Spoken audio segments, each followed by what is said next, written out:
rise again.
Welcome to day 2 of ESL PUBG Masters North American Regional Playoff. 3 days of play, 3 groups, and the qualifying teams to the grand finals. Well, it's far from decided. My name is Cameron Davis, and I am joined by Hypoc here to take us through all 6 matches of the day. Mike, yesterday was a great series of games. Today, I'm hoping is going to deliver just as much.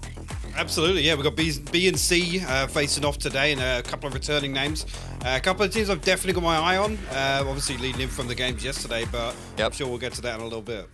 Yes, indeed. But before we start talking about these games, we want to go over the format of this entire event. Right here is the through line from beginning to end of the entire PUBG Masters format. We are here at the very, very end of the qualifiers. We're at the regional playoffs where we have 24 teams, 18 matches to see who are going to be the 10 teams advancing to the grand finals to face off against the top 6 teams from Latin America.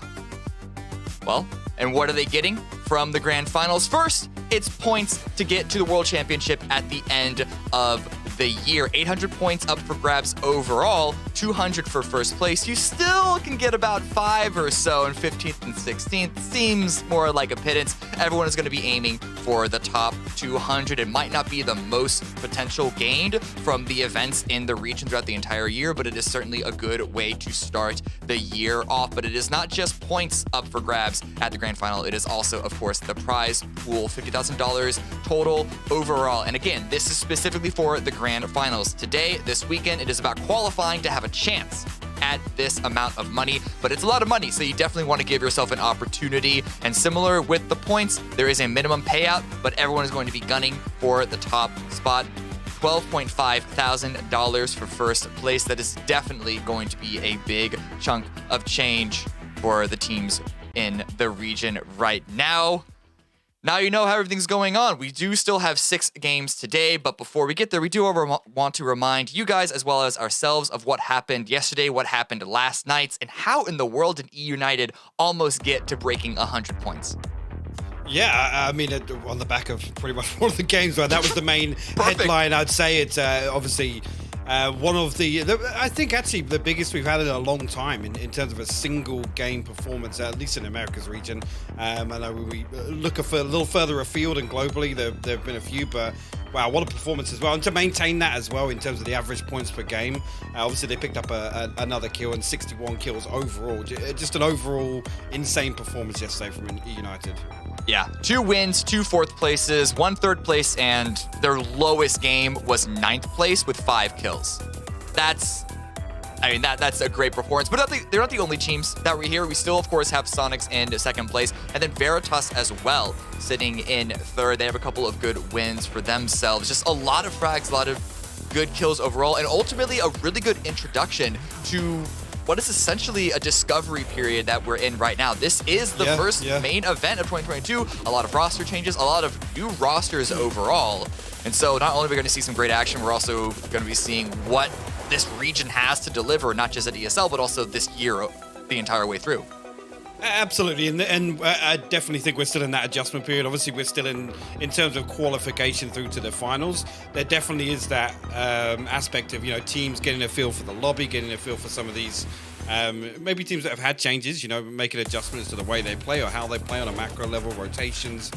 All those things obviously get thrown out the window once we get beyond this stage. So this could could class this as damage control, but there's definitely some rosters here that really want to step up. They want to put their name up there throughout these group stages.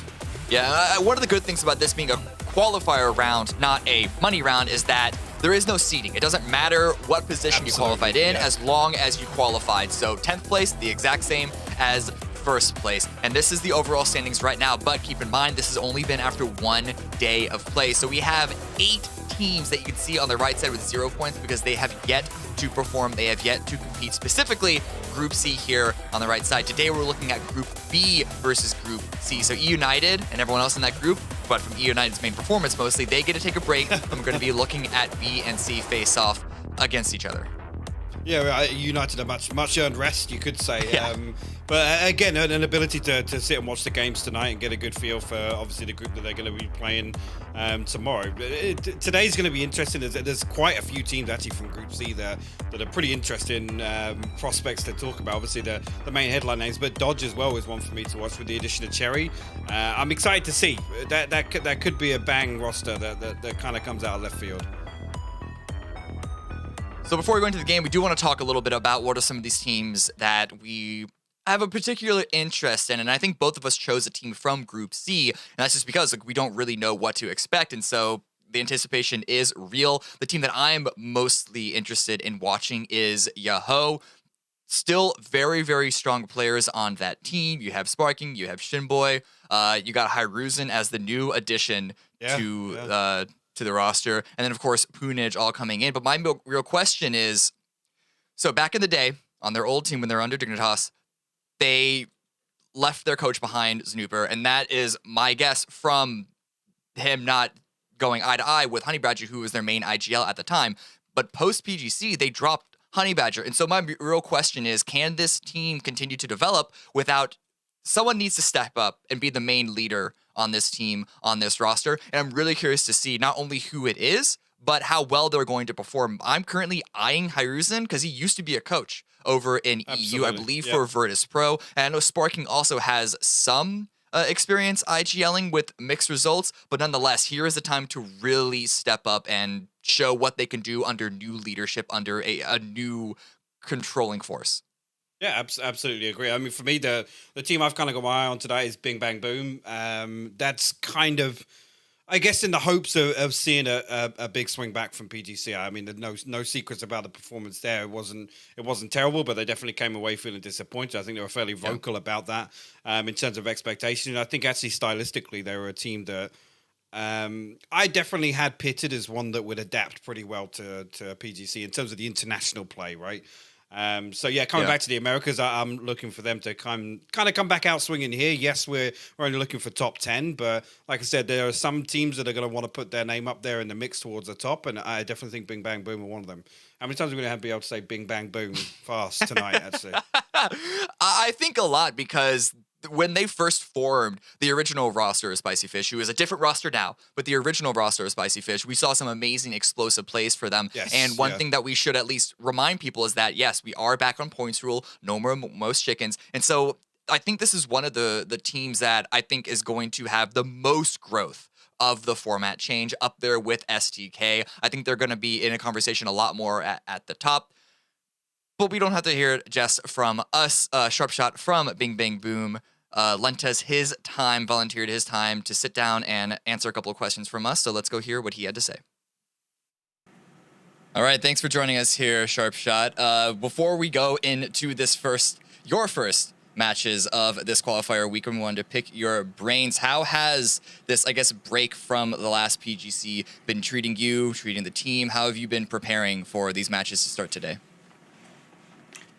Well, I think a lot of us just went on vacation, relaxed, took our first break, at least for me, in like 2 years, and we just reset, pretty much.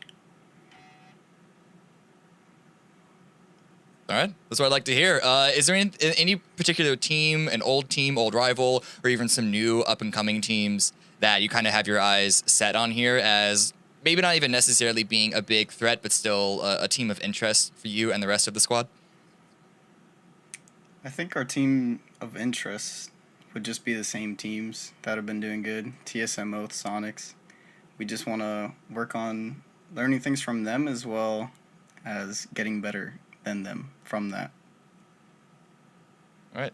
Mike, do you have any questions? Yeah, I got a question. I guess in terms of coming away from PGC, what's the one thing, I guess, as a team you guys are looking to really nail down and improve on now coming back to the Americas region for this year, obviously leading to PCS as well? The one thing, I'd say it like could be our a couple planning. if you want. Yeah, I'd say the biggest thing would just be like our planning. We've been working a lot on having set plans and preparing for each circle like in advance. Okay, and I guess the other question I have would be around what's kind of the dynamic like with having Keenan and Roth like internally? I guess is the team direction, is that still coming from one voice, or has it become much more of a kind of, I guess, a round table discussion now? It's a little bit like a roundtable discussion. At first, I was something we had to work on, basically having two IGLs on the team. But now it's kind of like we've like worked it out and put into like a nice mix where Roth's the main IGL and Keenan Ko's IGLs like fights and stuff like that. Okay. Well, we don't want to keep you too much longer, but the last question that I think we wanted to ask you for today, are we going to see any particularly spicy plays from you guys? Do you think you're going to be contesting heavily with anyone else, maybe trying to mix things up, or is it more business as usual for you? Oh yeah, we're going to be going to school apps, and anybody who tries to go there, like, they're just going to be put in the bin. All right. Well, I believe the Sonics said that when they went to PGC, but Famous last words. wish you all the best. I'm sure you will fare a lot better because that is a very, very low bar to clear. I don't know why I'm suddenly just trying to roast on the Sonics. They're in second place right now. But anyway, thank you for joining us. We're going to let you get back to preparation for the matches. Thanks, man. All right. Thanks, guys. Ooh. I kind of hope the Sonics weren't actually watching that interview because at least for being Doom's sake, because it might have just really lit a fire under them. They're in second place. They're definitely one of the teams that we expect to continue to put up big numbers, even if the performance yesterday was a little overshadowed by United. Gentlemen, ladies, everyone, we're only a few moments away from the first match of the day starting. Let's remind you all what the format is going to be. 6 matches, 3 on Erangel, 3 on Miramar. And Hypeblock, in the last few moments that we have, we want to take a quick peek at a few of the teams that we think need to come out strong on Erangel on the first few maps of the series. Yeah, and for me, I think I come back to this discussion or this concept of a couple of these teams wanting to put their name up there. My eye certainly, at least in the first 3 maps today, it goes to Spicy Fish. I mean, this is a roster with a wealth of experience, both on a regional and international level. And I think, they're doing what's necessary right now. Again, we're only really looking for top 10. Doesn't really matter where you place within that top 10, but I definitely think that roster in particular is one that's going to want to push themselves towards the discussion of the top teams, right? Once we get to the final stages, once we get to PCS, obviously, this is a team that probably visualize themselves as a PGC qualifier, right? So that's the one I definitely have out. And again, this first event, definitely in terms of finding their comfort zone, getting back to the regional composition, this is one I'm expecting to see a big upswing on. Yeah, I think when we were looking at the numbers, I think Tactical 8 also stood out to me as a team that actually performed better on Miramar than on Erangel. They're playing in from Group B, of course, which is why we have those numbers. So if there's another team that should almost do the opposite, which is try and bump their early game numbers to have a little bit better of a cushion as they go into their more, I don't want to call it their home field advantage necessarily, because yesterday was only 6 games, but nonetheless something to look at. Tactical 8, and then of course I think the Sonics also put up some better numbers in the beginning of this series, which is historically what happens, I believe, to them. Sure. Sorry, I didn't even know if you were asking me that there, but yeah. Okay. It's a rhetorical question, yeah. But again, it's hard to say because we are Well, it's a new dawn. Yeah, and we also look back, I guess, coming away from, again, the PGC discussion, some of this data is going to be kind of skewed a little bit when we come back to, obviously, Americas, when you take into account last year, right? So I definitely think in terms of form that they're going to get back to a comfort zone. Yeah. Obviously, with their performance, they're going to want to just shake that off and just get back to stomping on this lobby, which they did for most of last year, right? That's the brutal, honest part of it. I don't think they're going to come in and really feel much of that pressure in terms of the numerical performance required. Yeah. I'm just looking at the rosters right now to see if there's anyone that really catches my eye as a potential dark horse for floating into the 10th spot. It's really hard, though, because we only have the numbers to look at from essentially 1/3 of the lobby. There's an entire Group C that have yet to play, which is why the anticipation is really, really strong right now. I have my eye. Okay, so another team that I think coming in from Group C that we have some good eyes to look at is going to be Dodge. And one of the big reasons why I lean towards that is Cherry FPS. The return of one of the mini prodigal sons. He retired, but now he's back, ready to compete and see if he can't put up big numbers. Retired. Now he's unretired and back ready to compete. And he's always been able to put up really big numbers. But the question has always sort of lingered over his team's performances of like, is he enough of a team player to try and uplift the rest of his roster, or is he really only on the field to sort of pump his own numbers up? I think there's definitely a trade-off there, and actually conversely, I think there's a balance to find. Coming back to obviously the point rule, some of these discussions in terms of what these individual components of a team are required to do, that kind of I guess compass changes a little bit, right? Here, if you've got a player that's consistently putting up numbers, and it's not necessarily about that late game or end game decision making or positioning on all these kind of micro elements, then I think a player like Cherry maybe fits the bill for some teams. Whether or not Dodge is that answer or the solution to that, I guess time will tell. Yeah, well, the time is now for the telling to begin. We'll work on that one. Let's go back. We'll go back to that one. Anyway, game one is starting. Playing pretty on the northern side, so anyone going to Sosnovka Island, military base, going to struggle a little bit. This is usually when we see the alt drops to Zarki for teams like that, but already we've seen a couple of teams drop out of the plane. There's going to be a Kameshki Stalwart drop by gas cans, and everyone else, they're just going south, business as usual. Yeah, and again, come back to that discussion we're having, the backing comfort zones and opportunities for some of these rosters that maybe had changes or have made changes to their game plan. This is where they want to kind of solidify drop spots, right? Especially when there's some teams that may be in close proximity that you've got to worry about further down the line. So I've definitely got my eyes probably more towards the west of the map right now. Again, keeping track of audibles and things like that. Some of this stuff doesn't translate from scrims. It doesn't always go as planned from Scrimbucks, right? Yeah, but it looks like everyone is playing nice, but I think, is that an entire, no, that's just a single member of Liberate. It looks like dropping on the entirety of Dodge, perhaps trying to fight for a vehicle. Yeah. That's still a 1 versus 4. Ooh, oh, wow. And a very, very sharp northwest circle to start this entire series off. That's going to make things a little interesting in the early game rotations, especially for the Eastern teams. In fact, I'm seeing a team, Nightly Esports, rotating all the way down to Milta Power. They're going to want to loot up pretty quickly if they want to get into Circle 1 in time. Yeah, and I think actually with the main cluster of teams, obviously some of these will still opt to kind of wrap towards the north side, and maybe coming to, again, Stalbert should be fairly free to rotate through, not much competition up there for the gas cans, but again, this first rotation is going to be key just for kind of navigating through. Obviously, they got the benefit of being in the first half, so time is on their side. Again, around the 2-minute mark, getting to your little spot. Not necessarily the worst thing, but it's kind of who you have to then drive through, right? I mean, Yeho, there's some names on there that maybe want to try and mess with rotations early on. This is, again, one way if you can pick up a free point here and there, by all means do it. And then the thing is, we're still in that adjustment period where maybe teams aren't expecting some of these rotation traps. In the most chicken format, they didn't make any sense. There's no real point unless it was a dead cert, a guarantee.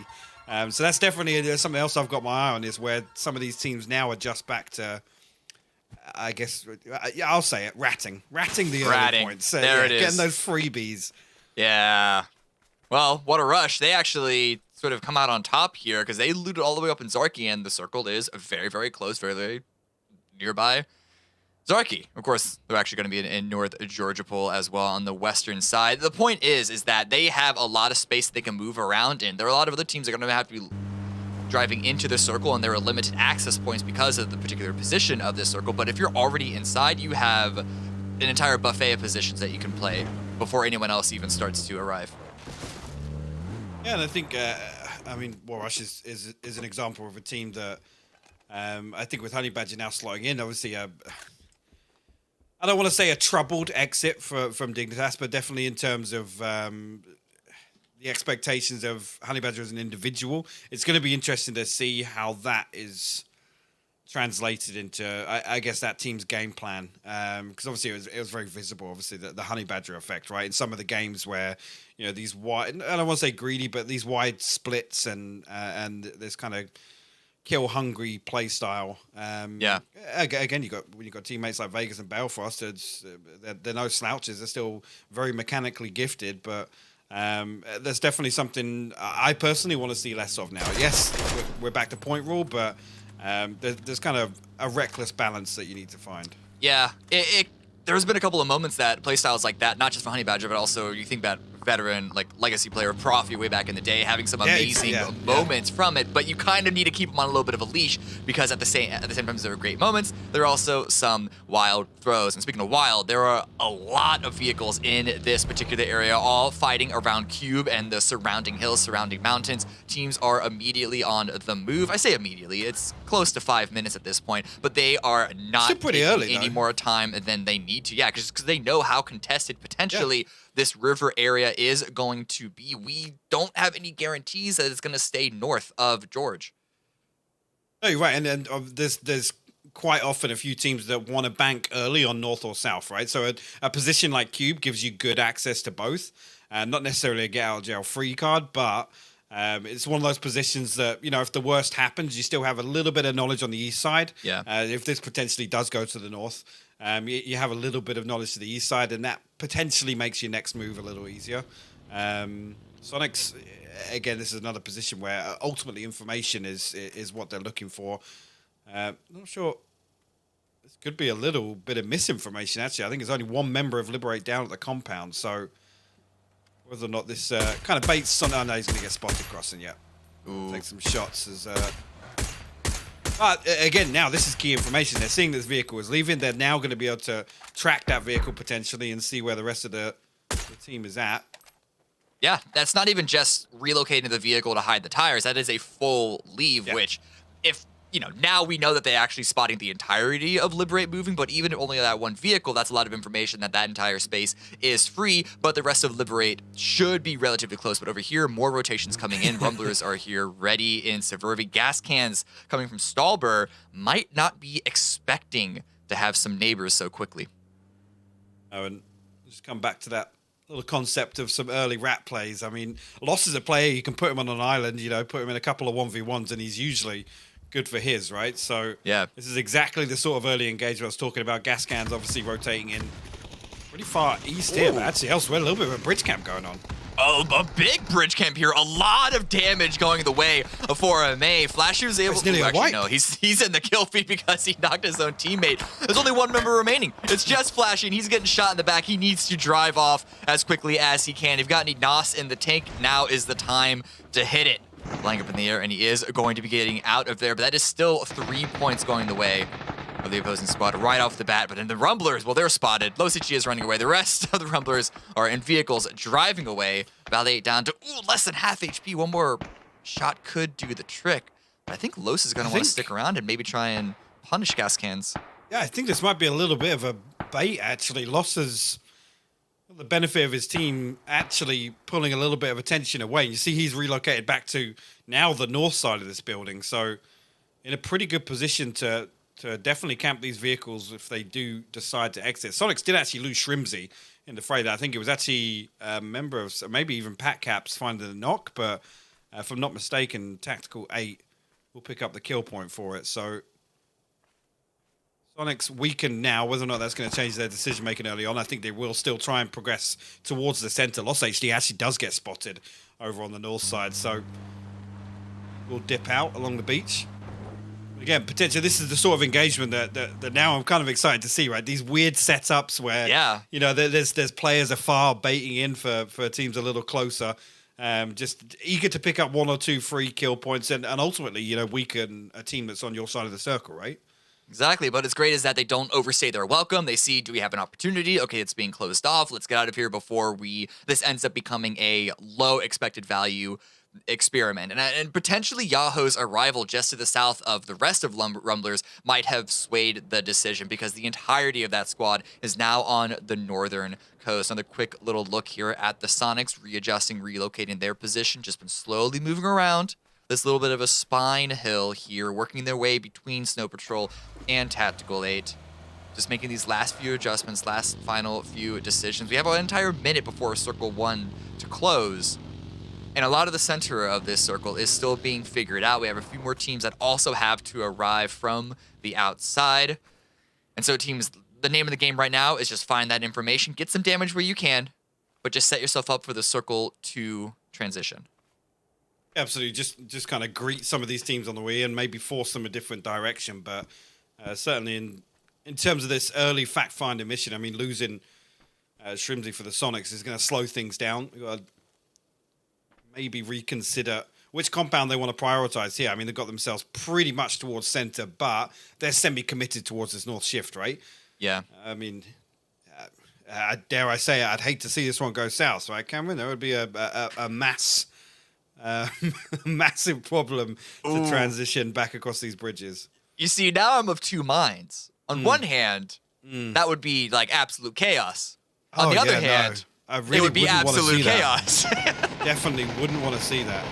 Ooh, 303. Looks like gas cans with the area taken over, pushing Rumblers away. Do get a knock onto D-Rage, and that's going to be an easy kill. No way that anyone else from 303 is going to stick around, especially because Phase 2 has popped, and it has been a far west hardship. Your Ho's even taking a little bit of damage from the gas cans as well. They're picking up quite a few points, but how long are they going to stay in this area? Because they're going to have to get on a quick movement here as you see the rest of the teams that are towards the center of the circle on their own movement.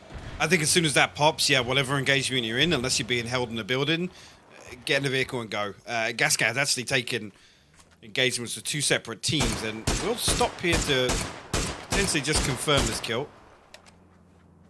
Pick up their 3rd kill point actually so far, but you see on the map there in the picture-in-picture, there's a long way to go for them. So I definitely don't want to hang around too much longer. That's where a mad dash for a few of these compounds now that become prime real estate, so to say, off that hard shift. And the process repeats itself. But Wildcard now try and force Tactical 8 to change direction, consider their approach. Not dealing too much damage, so Tactical 8 able to make their way through the fire and the flames. Find themselves to safety. Oh, God. Save cannot be said of him. Lister tries to trade back, but he gets dropped all the same. Wait, and that is going to be a quick annihilation from Bing Bang Boom. 4 up, 4 down, 4 kills on the scoreboard. That was so quick. Roth got the opening knock, actually, even the drive. I think, actually, was that Mime I noticed? Found either a knock or something in the fray, but yeah, just like that. I mean, a big position to take with pretty minimal damage on the way in there, Cameron. Yeah. That's a big play for Big Bang Boom. Can't say it quickly, so it's still not working. We'll get used to it. Triple B. We could default to if it becomes a problem. B3. B3. That's easier. Yeah, actually, I like that.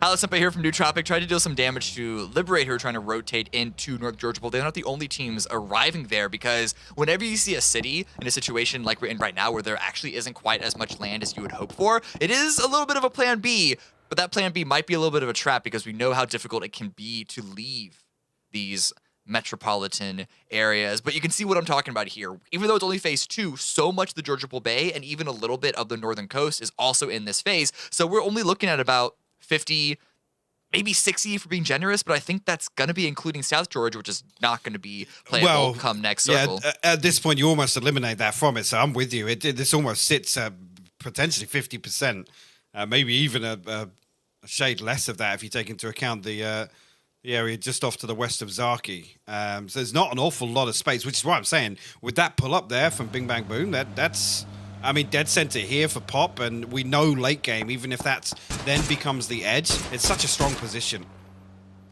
Bradley Esports making the dangerous cross of the longest bridge in the entire map.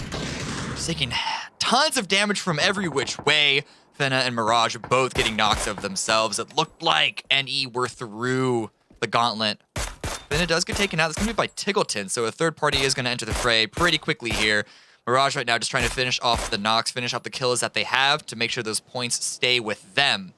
And they have a pretty good surround on the surviving members of NE, but ladies and gentlemen, phase number 3. No way. No way it actually keeps all of the Bay in. I mean, that's heartbreak for some of these teams that are positioned off to the north, but we have to see if Dodge actually decide to push on, clear through Nightly here. I mean, they do potentially have a little space to work with towards the north, but we know that third party came in from the Sonics. I think that's actually, is that in the dip just behind that red house up on the roadside? Looks to be so, which is a really strong position dead center of this circle. And we know that come next circle, it's going to swing towards the north. So we're looking at Sonics, we're looking at Bing Bang Boom, both having very solid positions. It's everyone else is going to figure out how they need to approach this next zone. Gascan's been sort of running parallel with Rumblers this entire time. Are they aware of the Rumblers sneaking up to the north side? Looks like a lot of their attention is currently going to be at the bottom of the hill. Yahoo taking control of that compound. But you gotta be aware of situations like this. So hopefully they have at least someone, 2 people, just heads on a swivel, watching their back. Yeah, Gascan's up to hop out on foot for a little bit here, but I'm not even aware of this. Rumblers have got a good spread as well. Trying taking shots onto Waikiki Mukau and the opposite. Waldo will actually find Nikos to open things up here, but actually the trade comes through. Oh! I'll say Steve and Waldo both get knocked by Adam. Adam, great defense, great anchor play. He's going to pull out a frag grenade to try and get a third. This is a huge return for the gas cans. The revive is coming through, but this gives Adam the space to push forward and try and take more ground and really limit Rumblers' opportunities. The rock is going to allow the revive to come on through. The grenade might finish at least one of the 2 kills. So actually, how the damage didn't go through there. Another nade sent through. Actually, Adam goes for the swing here. Waldo going to punish him for it. Greg shot now, last man standing for the gas cans. And Valiate got him, I wouldn't say pinned, but definitely pressured behind this tree. The nade goes out though, and Valiate will fall. And now as the blue actually passes them here, I mean, this is just mutually assured destruction at this point. Put what you can on the board and try and dip out. I'm not sure, actually. Rumblers, you can see 2, I guess, still alive. And yeah, actually just hopping into that vehicle there. I couldn't see the second name there, but I can see over the scoreboard on the left side that I think 2 are going to get out of here. Yeah, Corsac and Waldo still alive and kicking. I think Kick was giving Greg Shot some information. Greg Shot making the decision right now. Does he want to go and try and finish the Rumblers, get 2 more points? They already have 6. So it's not the worst game to go out early on, and he's going to do just that. Tries to run forward, but he spotted gun not at the ready when Waldo's just a little bit faster. And so now Rumblers, you said mutually assured destruction. They're at least able to come out of this with 2 players alive. And they know the next circle isn't going to be shifting too far from them because the phase 4 shift up to the north. I was going to say, it should give them an opportunity to at least find something on the edge. I mean, now it's open field. It doesn't look great, especially with Yahoo obviously occupying that lodge compound as well. They're going to hear all this fighting in the blue. Decent knowledge of the kill feed as well, so they should have numbers on this. Actually, in the meantime, we did see TAC 8 pull up onto Wildcard at this compound. You see Flashy sending his shots down, but last member up for his team. 4 members of TAC 8 to deal with, so definitely don't want to see him getting too overzealous here. I guess going to try and puffer fish a little bit, right? And keep him at bay for as long as he can, because you can see on the minimap, actually, about where he is, this high ground becomes pretty lethal. And actually, Rumblers will fall. Don't even manage to get themselves in towards the edge. It's what a rush to find them, as they're up to 5 kill points themselves now. Yeah, that was a very rough crossfire for Rumblers to try and push down through, running downhill through 2 entire squads, both bedded in. Back here on Flashy, I guess the name of the game for formation right now is to get 1 kill, maybe a second. It looks like he's able to isolate 1 member of Tactical 8, the last member that needs to make his way to the rocks to follow up the rest of the squad. Taking out some tires to make it a little more difficult. Tactical 8 aren't over pushing this, though. I'm pretty sure they're able to recognize that it's only one player. A little bit of a nuisance, but if they can just limit the line of sight from that player, they can focus on the rest of the game because they know coming in from an edge, going into a field where they're very, very likely, 95% likely to have to go in the future, they need to have an eye on that. But batty little eyes on Yaho. They arrive. He gets a knock. Last one remaining for his team. So unsure how strong the follow-up is going to be. The grenade doesn't find Hiruzen, so Yaho have a great opportunity to stabilize here. Yeah, actually, none of these nades finding any damage just yet, so Addy might even be unnoted, I guess, to a certain degree here. Whether or not he's got any utility to send this way. I can see him cycling through smokes, but again, more pressure coming through. It's Vegas and Heikeman to find everything onto Yaho. Don't allow them to even recover from this. So, Baddy actually comes out of this in a pretty decent position. But, last man standing, I don't think he's going to have much of a say in the conclusion of this game. Whether or not you can pick up any kills as maybe a third-party element if any of these teams have to engage in an awkward foot fight over towards those. Ooh. Actually, speaking of an awkward fight. Yeah, exactly. Throws a Molotov incendiary. It's going to be a run-through by Vexel. Ethan's going to take that one easy as it comes. That was absolute confidence there with a push-up with the shotgun. Well, confidence on Ethan to finish that kill off. Maybe see what he has in his pockets. Can't scrounge around, find some more tools. Yeah, gets a few more items in his kit. And Cherry now swinging around from the outside, peeking in through the windows. Smoke for cover. Sneak attack might not be discovered that quickly, but a good grenade to try and flush him out of a bathroom that he is not holding it because he is at the bottom of the stairs. Yeah, Cherry just looking for a jump in the bathtub, but sneak attack, yeah, he's got himself tucked in now. Whether or not Dodge are going to stack up here. Again, in this situation, you're looking for a little bit of diligence on their side just to make sure that there's no scrappy kill. Sneak can isolate. You can see, yeah, here comes the clear. Should be a pretty difficult situation for Sneak Attack to get a kill with. Upstairs, actually. Oh, no, okay. Maybe now they do, actually, with where that nade was placed. This is awkward because the longer Dodge take to find this last player, the harder it's going to be, but immediately gets checked. Sneak Attack doesn't even get a knock before he gets taken out. And this gives Dodge the opportunity to try and push towards the rest of the circle. They don't have to move far, distance-wise, but it is going to be a rough push because there are a lot of teams in their area. Back here on the formation, onto Flash. You're trying to get some more damage, some more kills. Still alive, but for how much longer?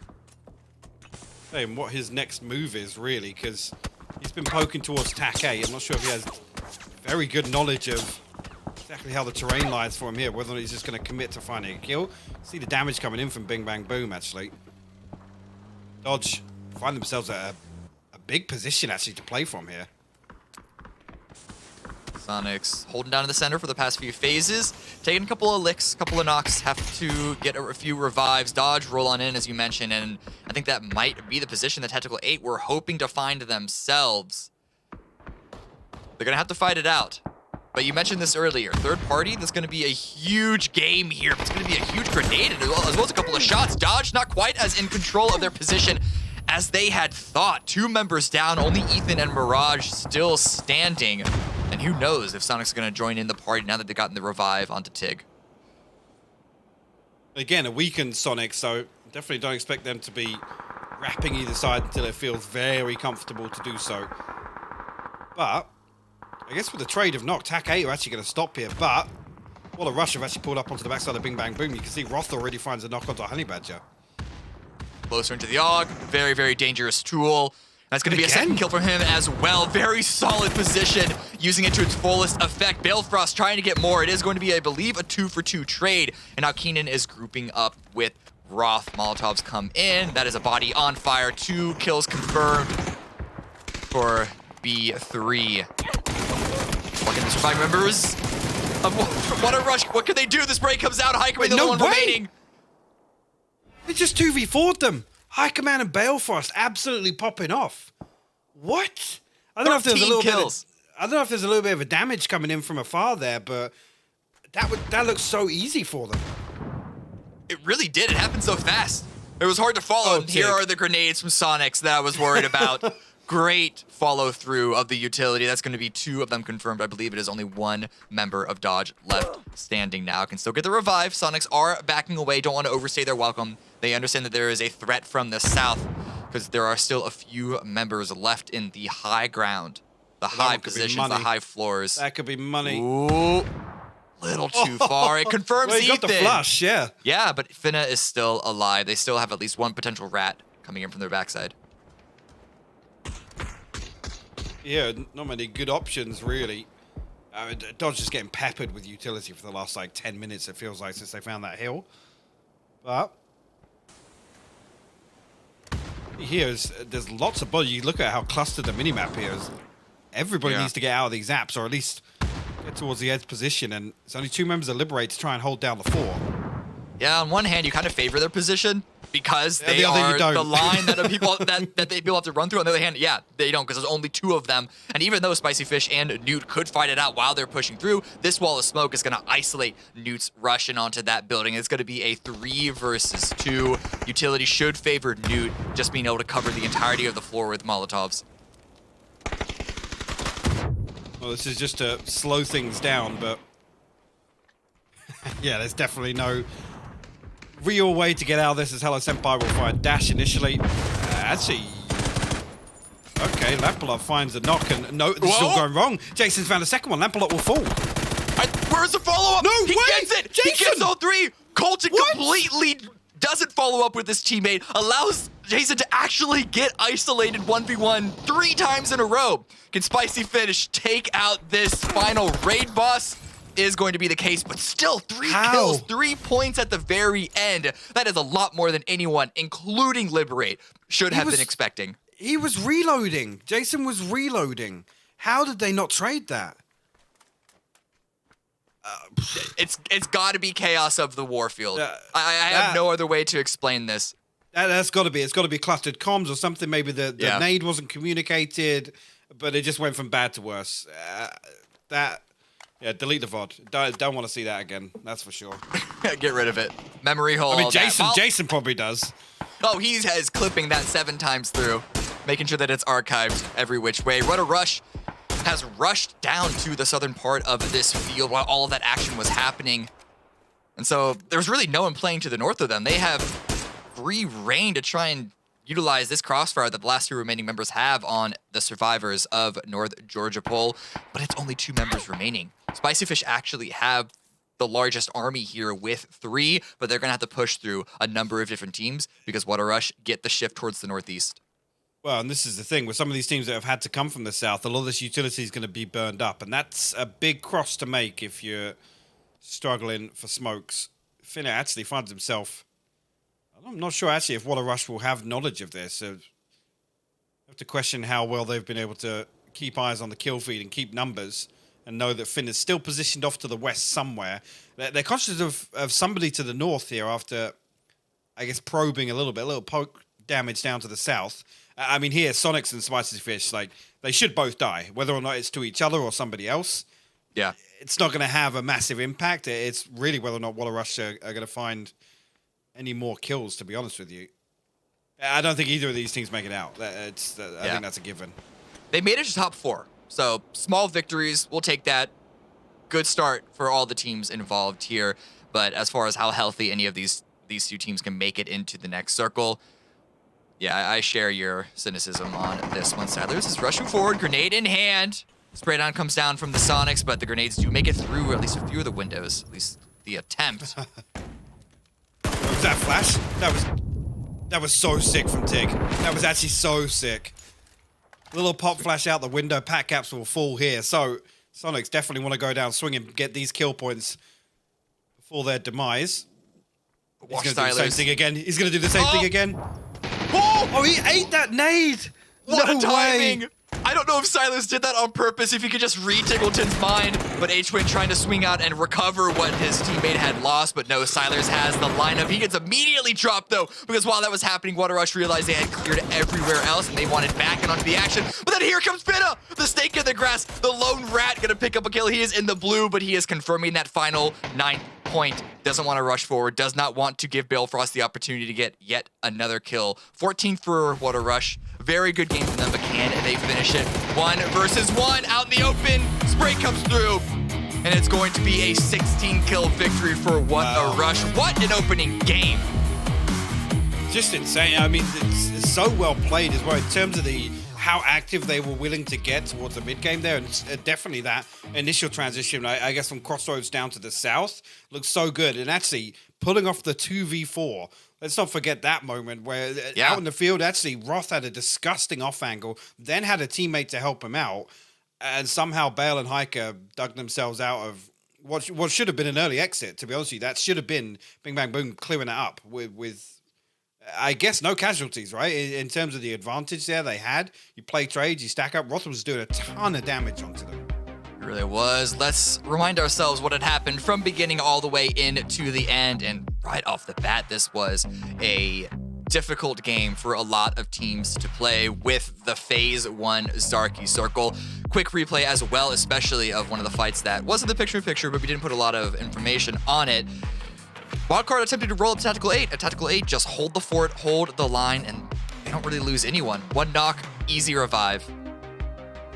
I think actually this is maybe the story of momentum, right? Those early kills, they get themselves a couple of cheap ones with the bridge camp, but it gives them, I guess, a little bit of freedom, a little bit of wind in their sails, so to say, in terms of setting up in that circle. And they were able to pressure so many teams that did decide to come in from the north, especially with that second circle shifting so hard to the west. You know that there's going to be this mass exodus, this kind of desperation send along the what people consider to be the least congested side of the circle. But this is what I was talking about right here. How they pulled this off, I don't know. And actually, yeah, right into the next clip, how Jason pulled this off. The second one, fine, but look at this reload here. There's no way he should have got the last one on Colton. That whole situation was a comedy of errors, to say the least. I think they're going to be looking at that one back at Newtar and figuring out how can they keep that from happening again. And this final 1 versus 1, What a Rush were taken down to 1 single player, but catching the last member of Spicy Fish running out into the open, that was an easy 1v1 to win. Could have swung the other direction with a few lucky shots and a few quick dodging some bullets. Is that your dodging? Right, okay.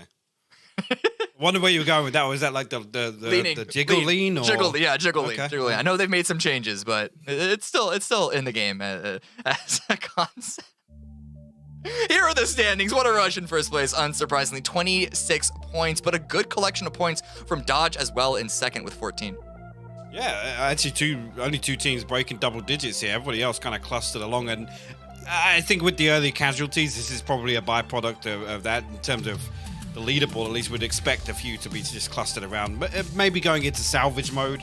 And again, you know, the usual suspects. Sonics, you'd expect them as 4 maybe if they had a good position. If Shrimsy was still up and they got themselves a little bit of a foothold, that's when you expect teams like that to maybe just go out and find kill points, right? It's a weird circle, maybe not one that's so rehearsed or comfortable for some of these teams, because it can be a real wild card in terms of where teams end up, you know, if they're pressured in rotations, where they're forced to, when they decide to abandon vehicles, all these other factors. So the fact that so many teams came away with, I guess, above 5 points even in that scenario. I mean, what was that? Six teams with 0 points? Or maybe even, something like that. Yeah, I think that's kind of symptomatic of the circles that we saw, at least 1, 2, and 3. Yeah, I also spotted gas cans with 0 placement points, but 6 kills, which, coming from most chickens 2 points rule, that was like the exact opposite of how they played. So as far as teams making that quick adjustment, whether it's consciously or subconsciously, they're definitely a team that know exactly what the win condition is for each and every game that they play. That is it for match number 1. Here we have 5 more coming up. But before we go to a break, we told you that 2022 was going to be jam-packed with PUBG Esports action. While you're watching the ESL PUBG Masters go down, take some notes, because your next chance of showing off your skills starts soon. Registration is open for PCS 6 Americas Open Qualifiers. Round 1 starts on March 9th. And registration closes on the 7th, so make sure you sign up now. More details can be found at na.pubgesports.com. Don't go anywhere. We're going to a break, but we will be right back with match number 2.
Rush open up their first series with a win. Can anyone match, or are they going to be rushing to the top of the leaderboard contend with the likes of E United and the Sonics? Welcome back, everyone, to day number 2 of the regional qualifiers North America, the ESL PUBG Masters. This is groups B versus C. I'm Cameron Davis. That's Hypuck. Let's get going. Anything you want to remind the audience, the viewers, about what happened in the last match? We do have more Erangel coming up, 2 more to be exact. I mean, it's a weird start to the day, especially for some teams' first foray, I guess, into the event. But definitely a weird circle. Like I said in the post game, that's kind of a circle that you look at. It's not, when I say not very well rehearsed, it isn't one that comes up very often, right? So yeah. Some of these spots, these preferred spots, again, it's all about audibles there, right? So teams don't necessarily have a good grasp on rotation tendencies and things like that. And you add into that maybe the plane path being an element. So definitely in game 2, I'm definitely not looking to carry anything across unless we have a repeat, right? Not necessarily of a northwest or maybe a mill to power circle, for example. These are other ones that's probably a little more common than the Zaki one, and should feel a little more comfortable for some of these teams. Yeah. Honestly, just any circle that has less water than what that first one did is going to be a huge step up. When that shift came in and the entire bay was still in, I was like, okay, yeah, now it gets messy. Now it gets messy. Hey, I mean, welcome to ESL PUBG Masters. The messier the better. The messier the better. That's the way I hope you warmed up, because now we are really into the thick of things. Match number 2. Just about to start. The plane is in the air. Dare I say, we have a plane path that leans us towards a lot more set standard of a match here on Erangel.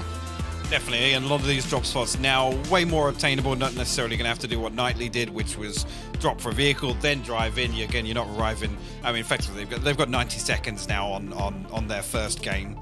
Obviously, first out of the plane once again, so benefit of time on their side. Not really seeing too many overlaps. I mean, potentially 303 and Water Rush down towards Milton. We'll have to see where they get themselves situated, but everybody else should be able to find themselves a little bit of space at least. Yeah, Water Rush looks like they are going to be going down towards Sosnovka Island, and I suspected as much just looking at their drop in the previous game, which they were definitely beneficiaries of. Let's see if they can be as successful when they don't get phase 1 in their direction, but they're currently dropping, as you mentioned, surrounded by 303. Yeah. It looks like they might be able to find some vehicles, but if 303 finds some guns fast, they could begin some chip damage in as Water Rush drive away. Yeah, it's again, the spacing's always a little weird here when you drop south of Milton, because the car spawns can be pretty dangerous. I can actually see the player markers. And, well, I mean, I said maybe we don't get another northwest, but it's a hard west. Another 40% maybe, even including the bay water in Circle 1. Potential maybe for a west coast, or maybe even wildcard being going to be the benefactors of this one with a shift down towards Quarry. But 5-6 teams maybe with decent access to Circle 1. But the thing is with this, there's not an awful lot to go for. Why a trailing grenade?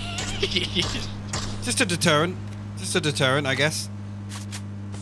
Maybe just create a little bit of visual clutter for them so that they can't get free shots. I mean, I'm seeing a lack of helmets on 2 players at least, so that's where you just want to throw anything down, make sure you can block some line of sight. Here's the question. Do Water Rush take boats around to the west coast from this position? Or do they just go up the western bridge? Well, I'm hoping that one's rhetorical. It's rhetorical. They're not going to be taking boats. No. Oh, Lord, we've seen too many boat accidents. There is a world where... No, there's not. But the problem being, you look at the setup of Dodge, and if they don't decide to go early, I mean, Bridge Camp Karma is a thing, and we know what Water Rush did in North George in Game 1. So this is true. This is very true. This is when things come full circle. Likely what's going to happen if, as you mentioned, Water Rush or even, a Dodge or even Wildcard do stick around that southern edge on the phase 1 a little too long, Water Rush could easily just be tanking some blue damage. It's only Circle 1, and they have the entirety of not just military base, but the entire Sosnovka Island to grab loot, so they could come in as full raid boss as they well please. The formation right now, a couple of shots here. This is on the north side around Hospital, around that whole west of Everest area. Only a VSS in hand for Zako and a Scar, so not exactly the best weapons in either of their classes. But just to come back to that again, that's something that kind of goes against the grain in terms of I guess the expectations of that roster. Obviously, with Honey Badger, I think probably the ethic is going to be get in and get up close and personal, right? So whether or not they do last out until Blue's passing Sosnovka, I highly doubt that. Again, I mean, I could be proven wrong. With this much pressure over on the East Bridge, at least, I would like to see at least some people head in early, at least to get a little bit of information on what's going on the north side. Dodge are pretty split, so it's not as if you can, sniff out a full-on bridge camp, because I also don't think that's going to be the game plan from Dodge, to be honest with you. It's just about timing. Yeah. Timing can be on your side, but could also be a tenuous thing to have to deal with. Snow Patrol right now taking some scouting lessons from the man PO himself. Trying to get as much information as he can. Does he know that there is actually going to be Tactical 8 sneaking up just on his east side? Should be here in the vehicle if it's not cut too soon. All his sights are currently set on the west coast of Spicy Fish and Formation. Sonic's also rotating in. They don't have to drive too far. They come in from the center point of the map. Clockwork. Like clockwork. Again, expected them to do, I guess, much of what they wanted to achieve in the first game, right? With that pull up to Everest, they want to get themselves to a good scouting location. These are the more kind of drilled in routines that some of these teams will have. Particular circles. I'm not sure. Actually, Zenny doesn't look as if he's aware. But if he does take a shot, obviously do it. Well, no, third team here. Third team here. Wow, this early as well. All right. Sharpshot, the man himself, trying to get some action here. Drive away. Oh, that's a lot of damage. Oh, that's a tire being taken out. This is absolutely rough for Psycho Idiot. Able to find some cover, group up the rest of his squad. But if 3B push this could be Tactical 8 finding themselves in a really, really bad position. There is an exit on the west side as Snow Patrol have also left the area. But it'll be a blind exit. And a blind exit to a bunch of different purple teams there. But BBB, are they backing off as well?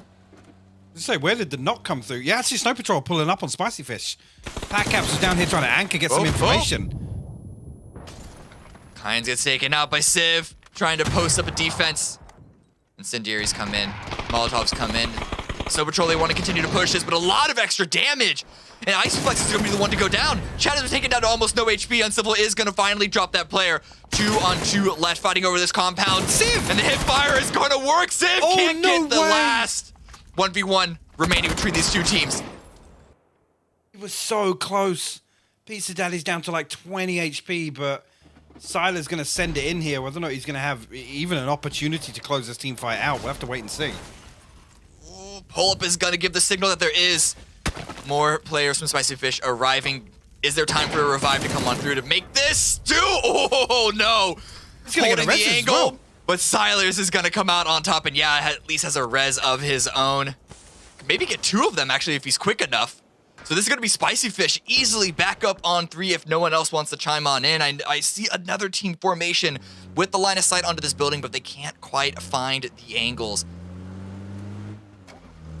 That was great. I mean, clutch coming in from Silas, but yeah. First flush goes on to Civ. At that point, you got to say, you flush out. There's no reason for Silas to come in and pressure that compound any further. So you got to question the decision making there for Snow Patrol, and they will get punished for it. Ultimately, there you trade 1 for 4, and I mean, Spicy Fish come out of that with grinning ear to ear. It was close. But now they have full control of their particular compound, but a lot of teams have arrived in the timing between that fight starting and finishing, BBB and Tactical 8 being the two most importantly. That fight on Everest did not break out. Have a couple other teams also rotating into the circle. Rumblers coming in to the north. NE and 303 in from the south. I think Water Rush are still, yep, they are still about to cross the bridge, but no one is blocking their way. They should be able to scout that one out, picking up some last pieces of utility from the catwalk alongside the bridge, and they should be able to make their way into phase 1 pretty easily. That's the other than Spicy Fish, really. There's not been an awful lot of action here. It's only lost 5 players so far. Again, another weird circle that maybe after game 1, some of these teams are going to approach a little slower, a little more cautiously.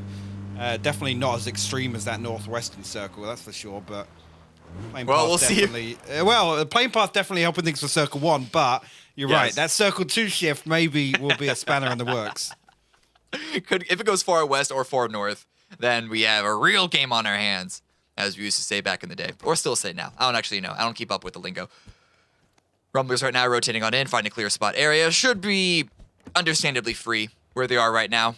They're not towards the edge of phase 1, but they are towards the edge of the actual playable area up towards the coast, and they're going to be playing in this one slow at the start, which is understandable considering how far that they had to rotate from all the way in on the west coast. Only a few more teams need to finally make their way in, and even though on the map there are a lot of shots crossing through the Gatka fields and the surrounding areas, not a lot of action.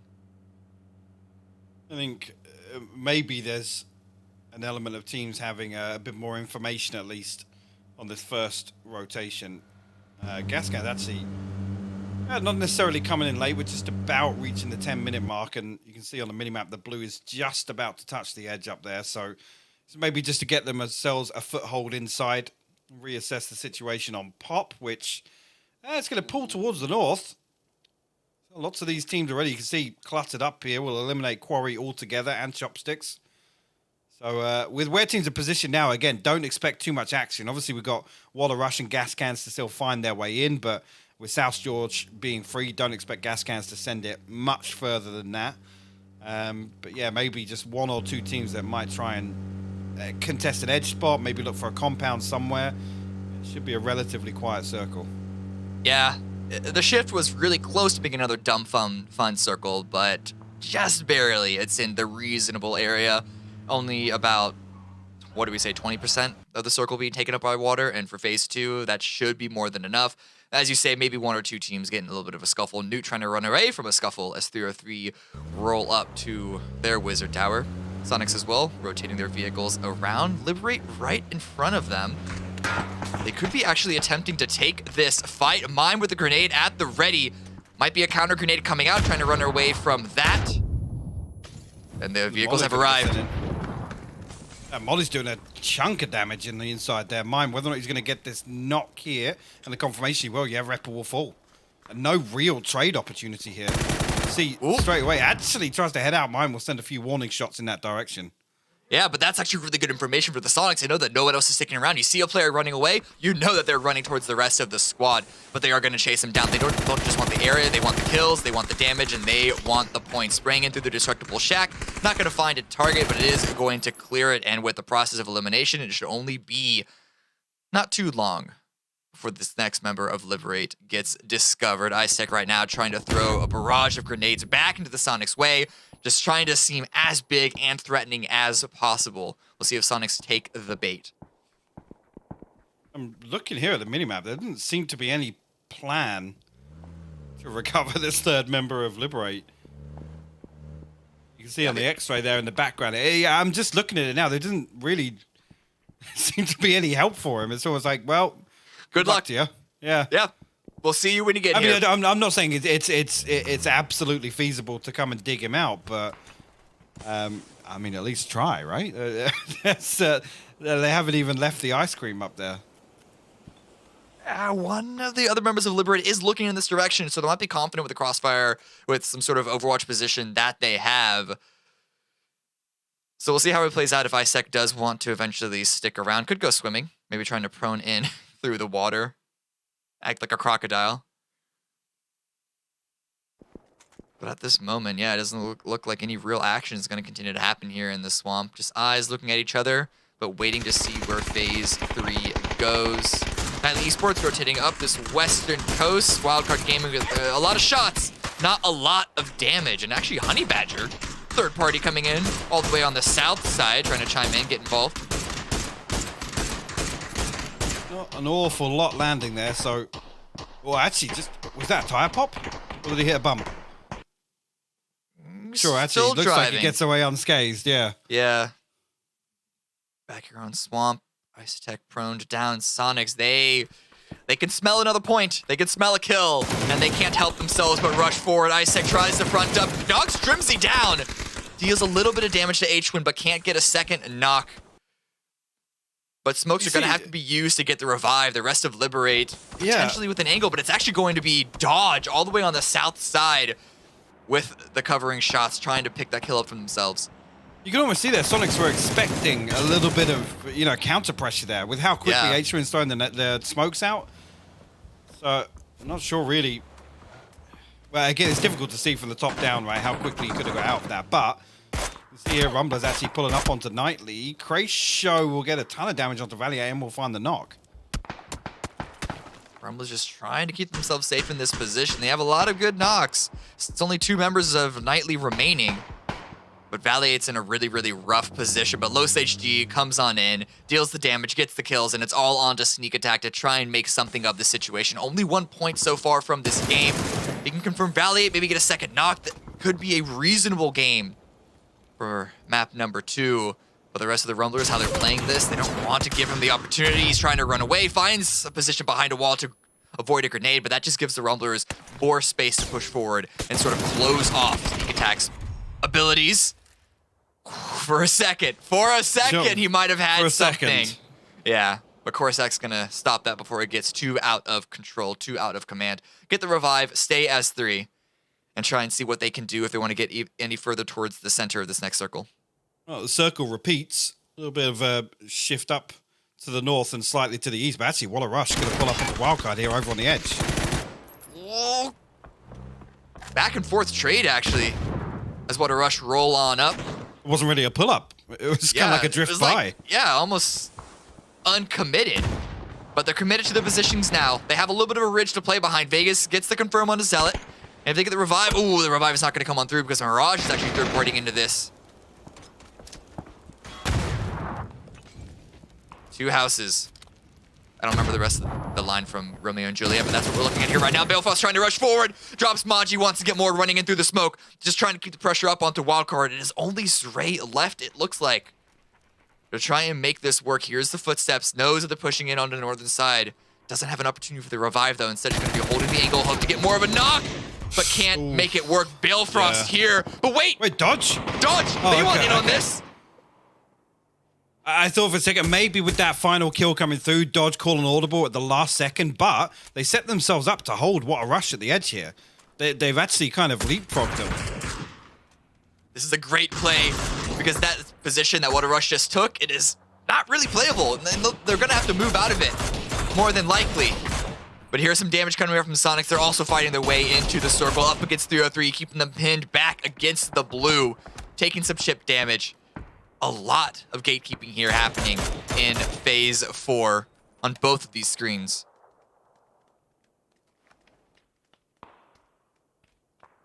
Heroes, I'm not sure what the plan of attack should be for What a Rush. I mean, it's pick your poison, really. I don't think they can really rotate away with... You can see actually, yeah, third-party damage coming in. Dash going to find Vegas. That must be from, all the way back at the ice cream still. Now as they hop on a 2C and will send away, they try and use this knock to give themselves a little bit of breathing space. But Dodge looking like they want to come and close this out now. And that one just helps their cause. They keep bouncing too far, though. Can't confirm the kill onto Vegas or even get the set. There it is. Ethan finally finds it true. Heikeman does go down. That is 2 knocked for What a Rush. When the Honey Badger killed, it is only Balefrost remaining. Could potentially get the revive on Hikerman, but Dodge, with the pressure that they have been putting onto What a Rush, I don't think it's going to stop soon. So Balefrost might just be putting himself in a position to try and fight back. If he gets a few knocks of his own, he could get the revive.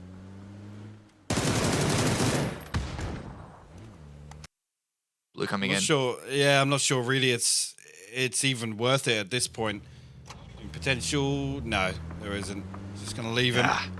Take a little look out of the rear view on the way out, but actually kind of shadowing Dodge in rotation here. So Belfast not out of the woods just yet. He's going to try and get a little bit of damage. We'll find Finna.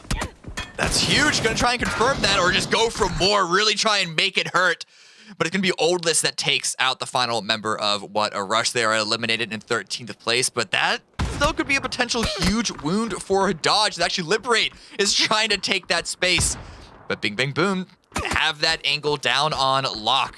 Jason, last one remaining. I don't think he's going to be given the same opportunities that he was given the last game. Definitely not. You see, now was a little bit more of an interesting fight coming. Sonics have managed to get themselves just inside, but they do have company. And it's an uphill fight for them. Seems he's looking as if he wants to wrap around back to the south edge. Yeah, Ultimate's actually going to find one onto D-Rich, but this is all information towards Sonics. The fact that there is still... Oh, yeah. D-Ridge going out, that means that 303 taken out. They don't need to worry about the backside, and now, pedal to the metal, they are rushing forward. They can actually commit to the wrap that they were eyeing just previously. Trimsy rushing through, flashes. They're just going to run through smokes. They know that they can just outshoot this squad. They have the confidence to take this to them, and immediately, just in the blink of an eye, him. the second 303 were removed, they, as you say, rolled over the competition, took this area, and just in time as well, because the next phase shifted away.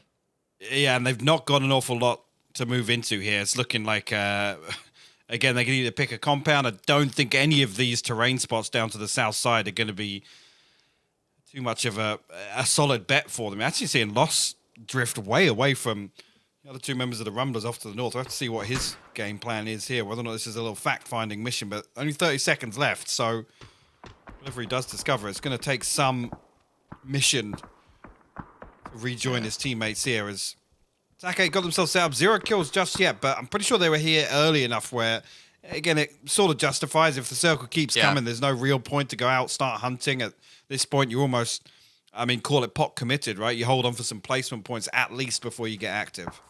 Yeah, that seems to be the case. Sparking taking a lot of damage from the Sonics, who have a lot of space to work with, but a lot of space to move through. It's dead space, right? Yeah, the Sparking's still alive. That's going to make it very, very difficult. Drops of smoke. This means that it's going to be almost a brick wall for Sonics to try and rush all through. The rest of Yahoo going to be grouping up. They're trying to use these small pieces of terrain to their benefit.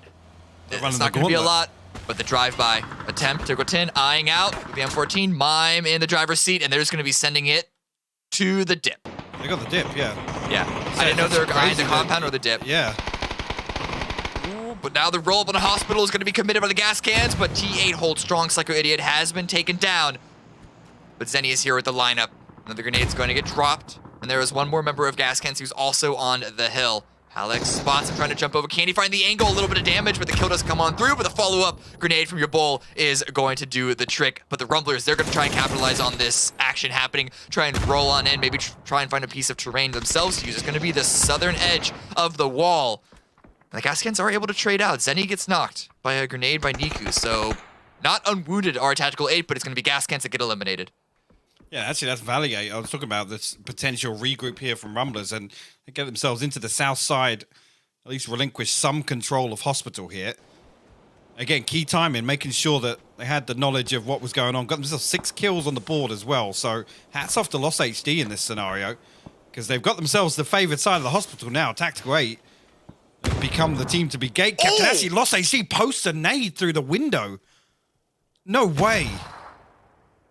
Great timing, echolocation, sonar effect, whatever he used to track that grenade. And oh no, another one comes on through. Zenny, you got to run away from that one. Yeah, get away from that corner. That's the second you have that knock on Lock, those players are dead. They're done for. And now, yeah, Corsac is coming on in to be the third party, the third angle from the Rumblers in this engagement. Your ball gets taken down by Los as well. This is basically a one-mana army. 7 kills for the Rumblers right now. And if Corsac can find this last kill in the top 4 here. Smoke. Whether or not they've just tracked him there, because Corsac's immediately gone up to the next floor. Trying to actually hop on top of the door here and climb to the roof. Actually, I love this. He's going to be able to get back down through the stairwell. Zenny's, there's no way he's expecting this. Alex might have heard the footsteps. So there might be a little more information than we He's know. gonna dip out.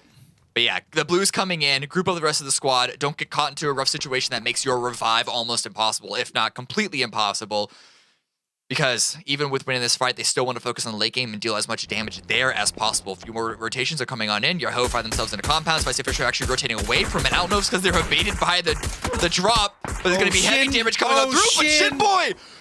Oh man, he whiffs all of it, or at least enough of it for Pat Cap to get the opportunity for the trade. Not like this. That was...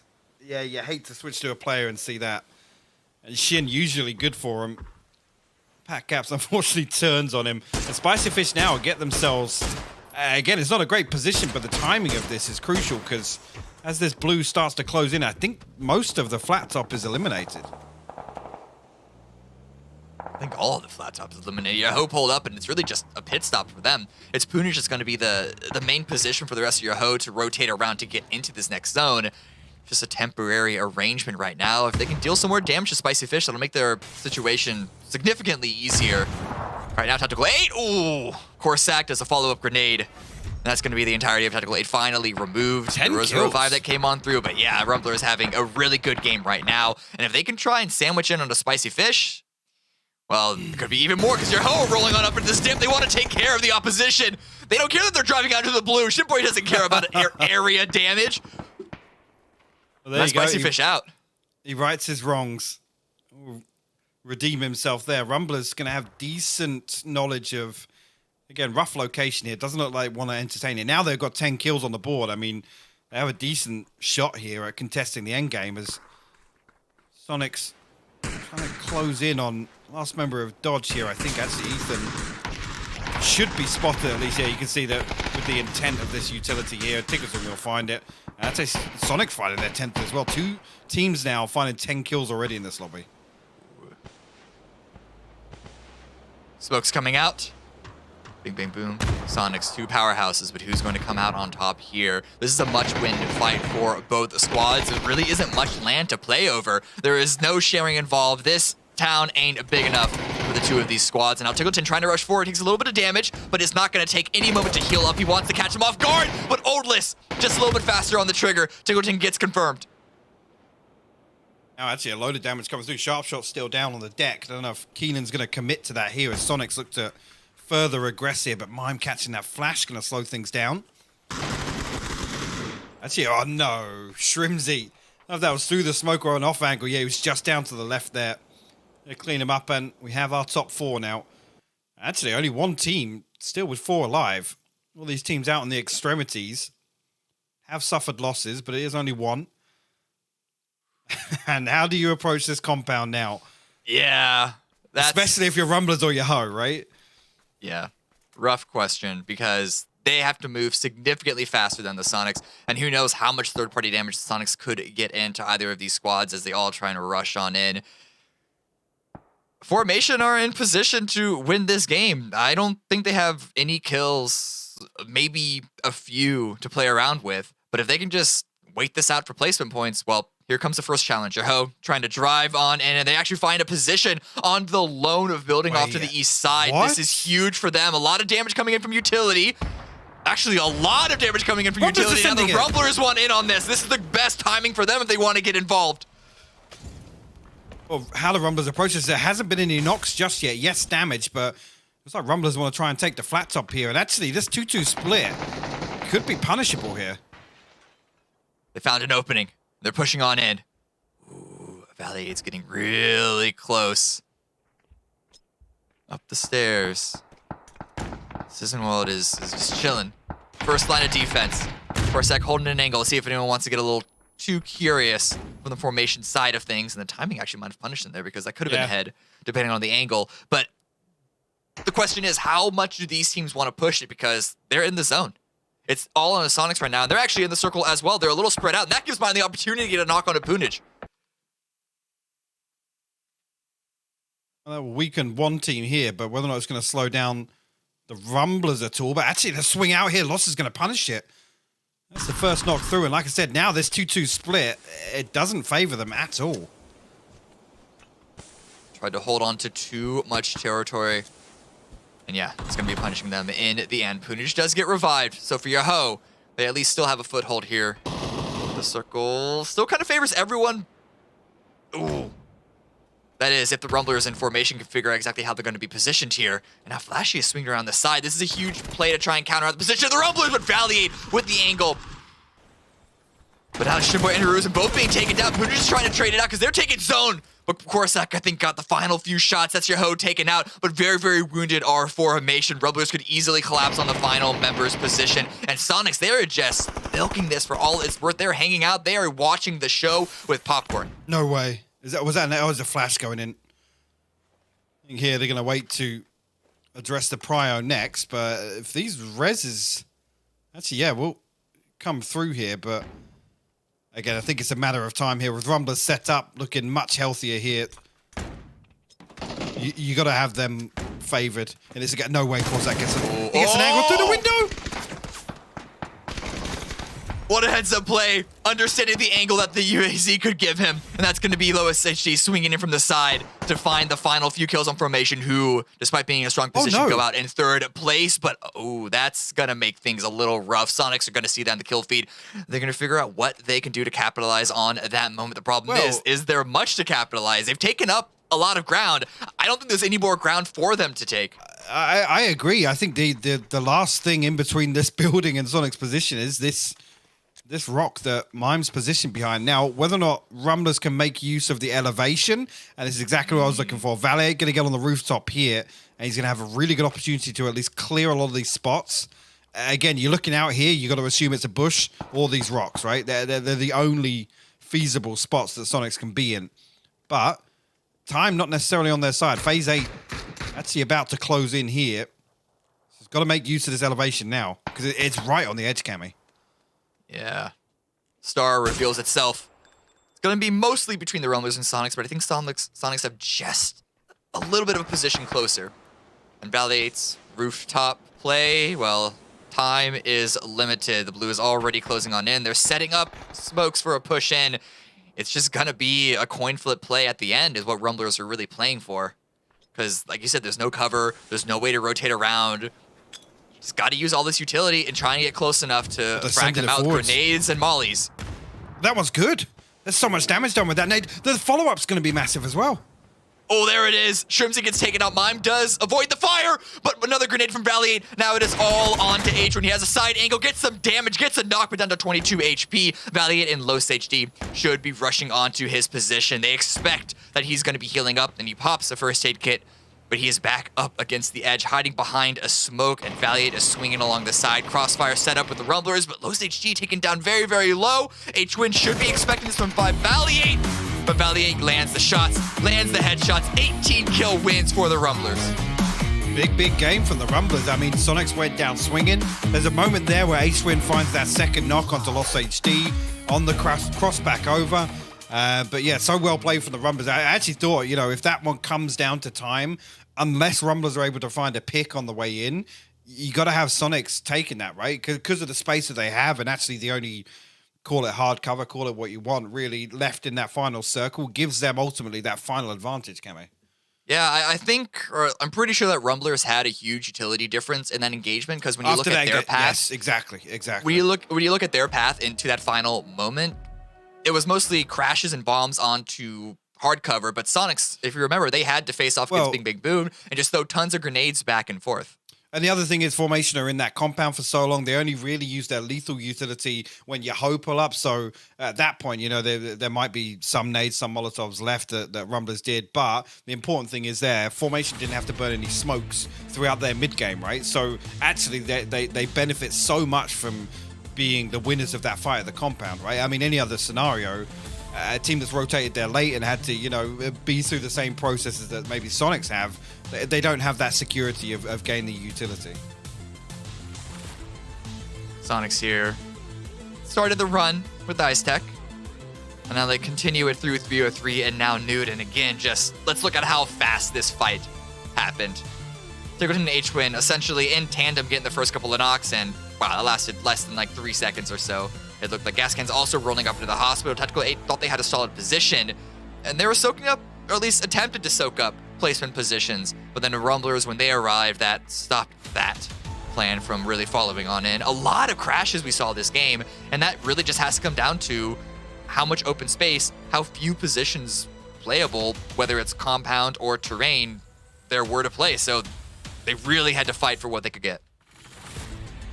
It did, and actually this started off with I guess from what I was expecting, maybe a much slower circle, 2 to 3 transition. There was a lot of teams actually looking to play pretty aggressively there, not necessarily, I guess, looking for kill points, but in terms of positioning, Cameron, which kind of became really interesting, especially over towards, I guess, the southwest side, where some rotations were, I'll say, cut short.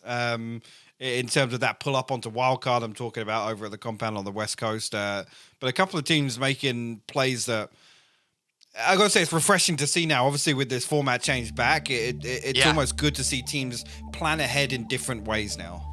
Yeah, but also planning ahead for sure, but also just understanding that we can get points and we can play for entirely different win conditions based off of what we even have to work with. But here we can see the total points breakdown from the previous game. 28 points going the way of the Rumblers, 19 points going for Sonic. So that's the difference that a single team fight and a single position up at the top of the leaderboard can make. That is a 9-point difference between them. I think actually Rumblers came, was it 5 or 6 kills before they even got to hospital, right? So they were incredibly active towards the end of that. And that's on the back of Lost HD going out on just a little wander up towards the north side there, get a little bit of information. They're able to time that third party perfectly. And that's ultimately what enables them to find that path to victory.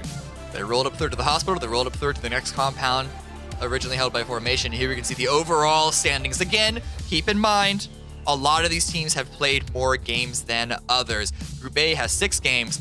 At this point, Group B already has 8, and Group C only has 2. So just keep that in the back of your mind. But while understanding that, the fact that What a Rush are already in 11th place, Rumblers already in 10th off of 2 games, puts themselves in a really good spot to be in the top 10 at the end of this weekend.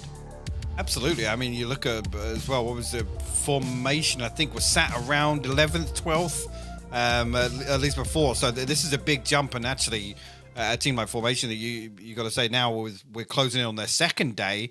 That should be a good kind of gauge for some of these teams that are maybe only having their first set of games today. If they've already surpassed them, there's got to be a big tick in the box. Obviously, the top 10 is what we're aiming for. So ultimately, that's also a smile on their faces. Well, not exactly the 24 kills that we saw EU United post up in a single game yesterday. There has been, it's been a lot of kills at the top team for the first 2 matches so far. Can the third round of Erangel deliver just the same? We're going to go to a break, but don't go anywhere because we're going to come back and find out as we head into our third match shortly.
Game 1 won by Water Rush. Game 2 won by the Rumblers. Who will be the winner of game number 3, the final game on Erangel here between groups B and C, before we head over towards Miramar with the 3 other series of games. I'm Cameron Davis, joined by Hyplock, and this is day 2, midway through of the ESL. Whoa! PUBG Masters North America regional qualify. It was going so good. It was going so good, off the rails. They're qualifying for the grand final starting next weekend, and we are halfway through. So let's see how it continues to play out.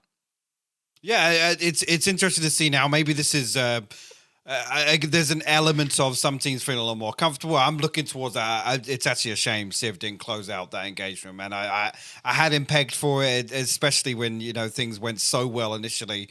I just saw over on Discord he was saying just let the spray go with him with the 2x. But yeah, it's a shame to see. But this is the sort of thing, right? I don't want to harp back on the format. These are the sorts of engagements I've missed, Cameron. Like, I'm not ashamed to say that. This kind of early game scrapping where teams are willing to just full send, right? Pull up on a compound. You see, actually, Snow Patrol are the aggressors, right? They're the ones that try and initiate that team fight. So it's you'll have to see it, man. This is what I've missed. I'm not gonna lie, there were a couple of moments, there were a couple of different games in last year's format that had some fun moments to watch, but the great thing about what we're playing right now... I just wished. Yeah, but what's great about Points Rule is that there are options. There is back if we realize we're probably not gonna be in position to win this game, but let's see if we can't get as much out of this particular game as we can, and you see those sends. Game number 3, Plane Path. Yeah. I think just to come on to that, maybe we'll come back after the plane path because it is a little wonky. Maybe replicating something reminiscent of game 1 here. Pretty far over to the east, so I guess Pachinki, yes, achievable, but anything further west here, maybe some teams considering an audible. Not seeing too much of an overlap just yet. I'm thinking really, obviously, dodge down to the west coast is going to be a decent stretch, but looks as if everybody's going to get some sort of space to themselves. But just to come back to that, I think the thing I've missed the most is, when teams hit their kind of a point target, right, in a game, and then you immediately see that adjustment. You see that adaptation to, okay, guys, well, at this point, anything else is a bonus. Let's just go for it. And it kind of creates these very different engagements, I guess, in terms of the rhythm of PUBG and when we expect things to happen. It's not necessarily all dictated by circle pop now. And that's the thing I've missed the most, because it allows for kind of that, that individualism in terms of, IGL style, team style, and all those kind of creative aspects. So that's what I'm really excited to see again. 3 teams landed on Sosnovka Island. I don't know if they were just hoping or expecting, or they just figured that was the best option, but we're not going to see a military base circle. Phase 1 is going to be back towards the north. We have the river cutting through the middle of it, but it shouldn't be too big of an issue, unless, of course, the circle stays on top of it. But Wildcard should be pretty happy with this one. Snow Patrol as well. They could continue to loot up the, you're very familiar with this area, the old school Optic loot spot. Of many moons ago, yeah. Way back in the day. Yeah. Way back, decades way ago. back. I doubt anybody in chat even remembers those days now. Obviously, it's the changing of the guard, so to say. But I guess in a circle like this is honestly when we had the most problems, right? Because this is another one that's kind of dictated by the river. Lots of teams are going to want to, I don't want to say gamble, but definitely hedge their bets one way or the other. So it can create some interesting decisions. Again, I look towards where that 3-story is, just over on the north side of the river, and that Wizard Tower just down to the south. But again, this all depends. We didn't necessarily have too funky a Circle 2 pop. Well, it came back to the north in the last game, right? It eliminated Quarry and came back up towards Hospital. So this is one, though, that it's dead center here. Maybe teams take a little longer in the loot phase. So that Circle 2 pop can actually really throw teams off in terms of where they're expecting to end up. ISEC now driving around, making sure the property values don't go too high, keeping all the gentrifiers out, and they roll up into Gatka to loot up. They have free reign of this entire western position. Auto run, hello, please. Okay, there we go. I guess checking his messages, seeing if anyone, if any guy or gal might have DM'd him in the process. But Spicy Fish, they are on a fast rotate off of military base. And Dodge, they didn't hold the bridge previously. They could be in position trying to hold this now, unless, of course, it's just the timing of this rotate catches them way off guard as well. Yeah, I don't know if they're just out of earshot for this. I guess actually maybe one member, but yeah, Sada's already going to make it towards field. Yeah, no real pressure coming through. Yeah, maybe just this is early though. This is 4 minutes on the clock, and again, without seeing the full situation in terms of the inventory, whether or not this is just a mad dash to a highly prioritized compound, or just don't want to mess about with these rotations, right? Again, obviously in this group stage format, the rotating lobby, you kind of have to play your own game, right? It's very hard to prepare for these sorts of lobbies, especially when the teams are rotating, and like we already discussed earlier, scrims don't always translate into these games. Yeah. Whoa, wait, hold that thought. Siler's a little bit of a flip. He lands it. 10 out of 10. Stuck the landing, yeah. Yeah, I was worried that they'd be going over towards the Brits area, but they're going to be driving past it. Either it's blind luck, or they do have an understanding of this circle to know where they could continue to loot up, because even though it looked like they had some tools to work with, I can't imagine that they're going to be rivaling any other team that didn't start rotating at 3 minutes in. But Los HD, back for more action after the win the previous game. Bing, bing, boom. Driving all up, driving around their territory. I don't think they're going to be going for an aggressive maneuver quite so early in this game. I think I agree with that. It's this is very much a circle you want to get a good grasp or a good understanding of what's going on around you. Like I said, this one probably got the most teams in Circle 1 out of the circles we've seen on Erangel tonight. So this is definitely one that's going to start a little slower. Maybe teams just feeling out some of those prior compounds we've already talked about. I guess that's the Yahoo got a decent spread down, whether or not they're still actually on the tail end of their loot phase. But decent control of the east side here. And that compound obviously overlooking the field is a key one to either gather information or pressure, maybe even look for some kill points on the way in. Sonic's also rotating in. Crossing the bridge, making sure that their heads are on a swivel, making sure that they can catch anyone standing in their way. And it's going to be Spicy Fish that drove just ahead of them, and now Snow Patrol rotating back onto the area after they looted up North Georgia Pole. Have Spicy Fish even stopped? They've just been driving this entire time. They're okay with the loot that they have, it seems. Well, this was the question I was asking of getting a full picture of the inventory, but it seems they are pretty happy. I mean, they've literally been driving for 2.5 minutes now. I think they've probably got their sights set on where they want to end up, which is maybe the other side of the world at this point. Yeah, maybe just the complete opposite side to the circle of where they were.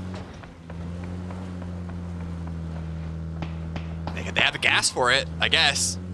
It looks like a little bit of pressure from Wildcard is going to make them readjust their positioning. I think they actually had their eyes set on that particular position held by Zray. They're going to have to back off, and now they're being funneled maybe back towards Bing Bang Boom's area. Okay, I'm starting to see a little bit of hesitation, a little bit of reconfiguration out from Spicy Fish, pulling into a plan B, making some mid-rotation calls to try and go somewhere else, because more members of Wildcard are rotating up. Caps and Co do not want to be caught out in the open, so they're driving back to where they came from. They know shooting range is open, so it looks like they're just going to be driving up here and use this as a position at least for phase 1.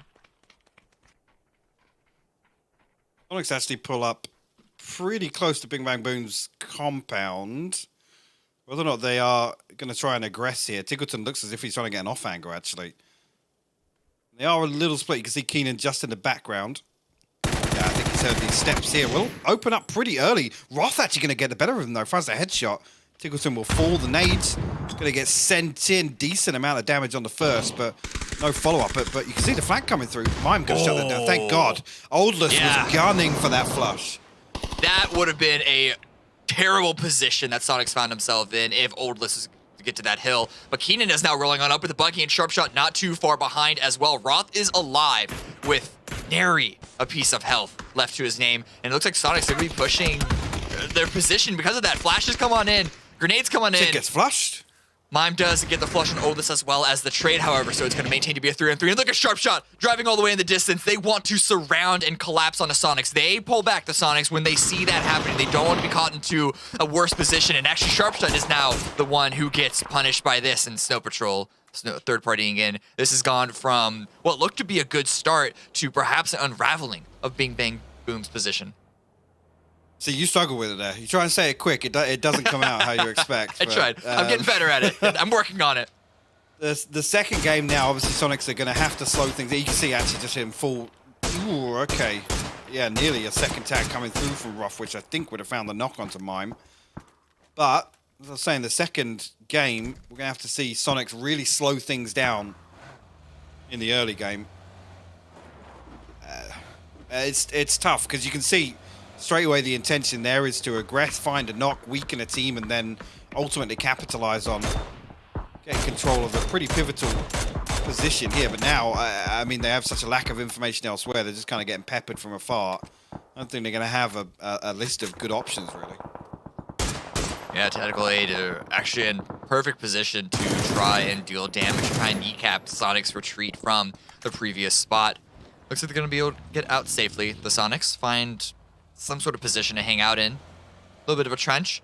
How useful will this position be throughout the rest of the game remains to be seen. We're only a few seconds away from Circle 1 closing, Circle 2 revealing itself. Is it going to swing north? Is it going to swing south? Or is the river going to maintain a huge part? This is kind of all of the above. Wow. Well, yeah, those are the sort of circles I'm talking about back on Optic. This is pulled pretty far over to the east here. And again, actually not many teams positioned down. You can see a couple maybe you could throw in the hat of late rotators, come in, just find a safe edge. But Yahoo, just coming back to that position overlooking Yasnaya Fields, now in a real power spot. A lot of rotations already. What a rush, trying to rotate all the way over to the east side. Grabbing Heaven, it looks like. Which is a good enough spot. Most importantly, the way from the rest of the transitions that are going to be really pushed in on that west. There's not going to be many teams around them. That's the thing. They're moving even further away from this congestion. I guess anticipating, some teams just going full send mode, right? They want to avoid this chaos of a hard shift. Wait, whoa. Liberated Wildcard, neck and neck. They can smell each other from this position. I'm surprised no one's tried to take some shots because drive-bys might not be as powerful as they used to be. They could still do some heavy damage, but both teams are so focused on just getting into the next position safely that they are just...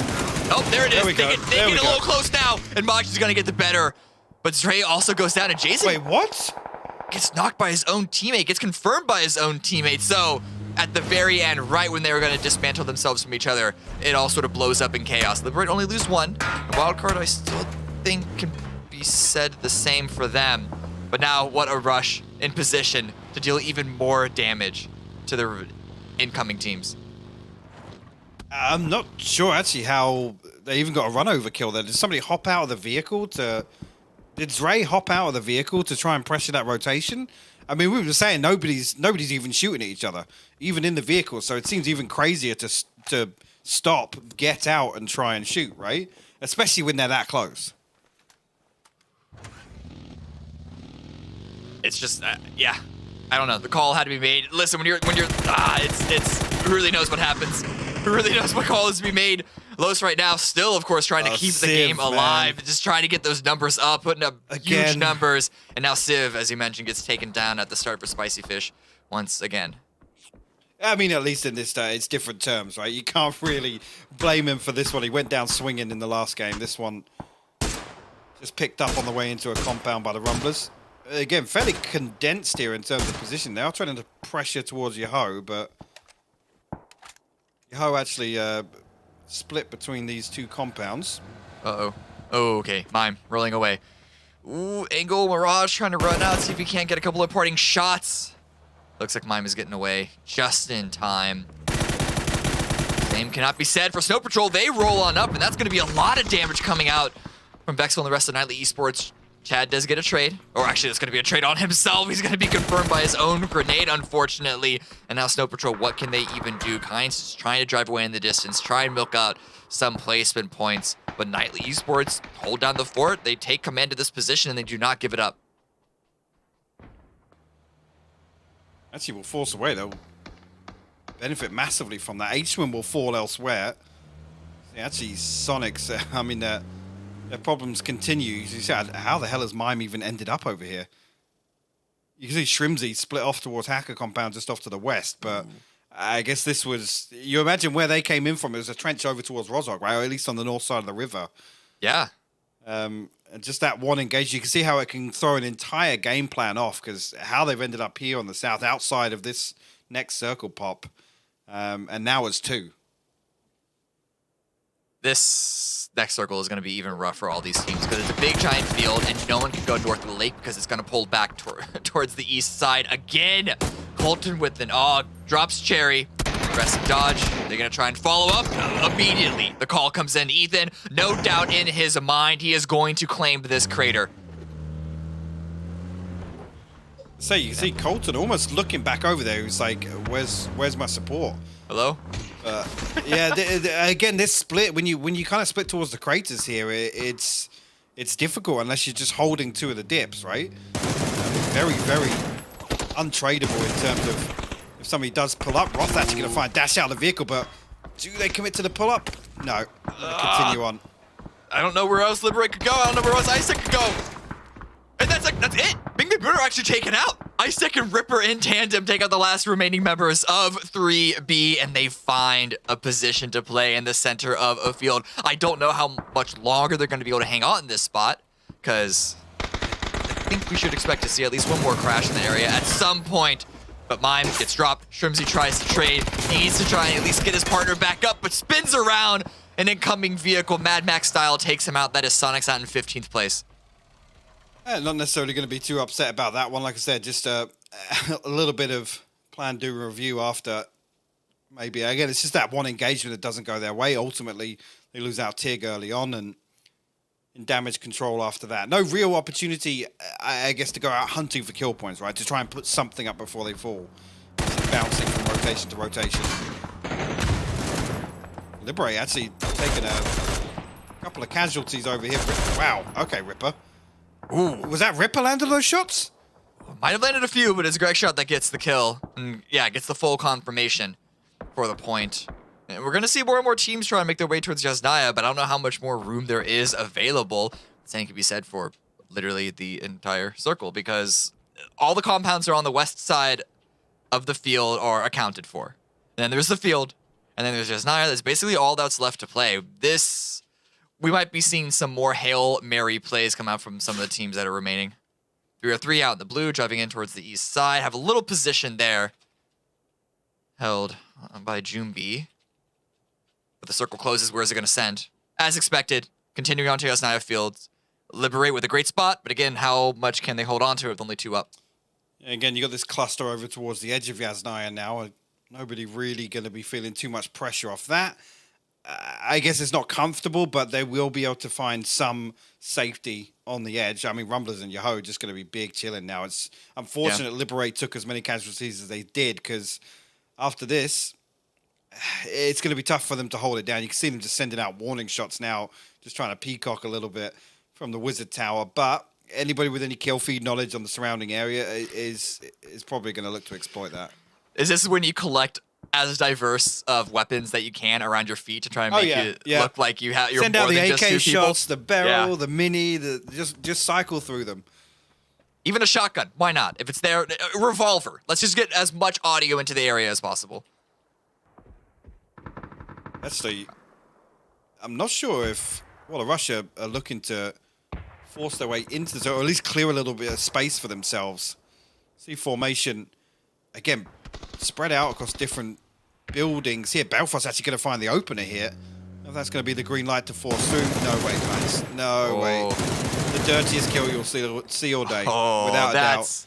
That's a keyboard smasher. Zenny is livid right now.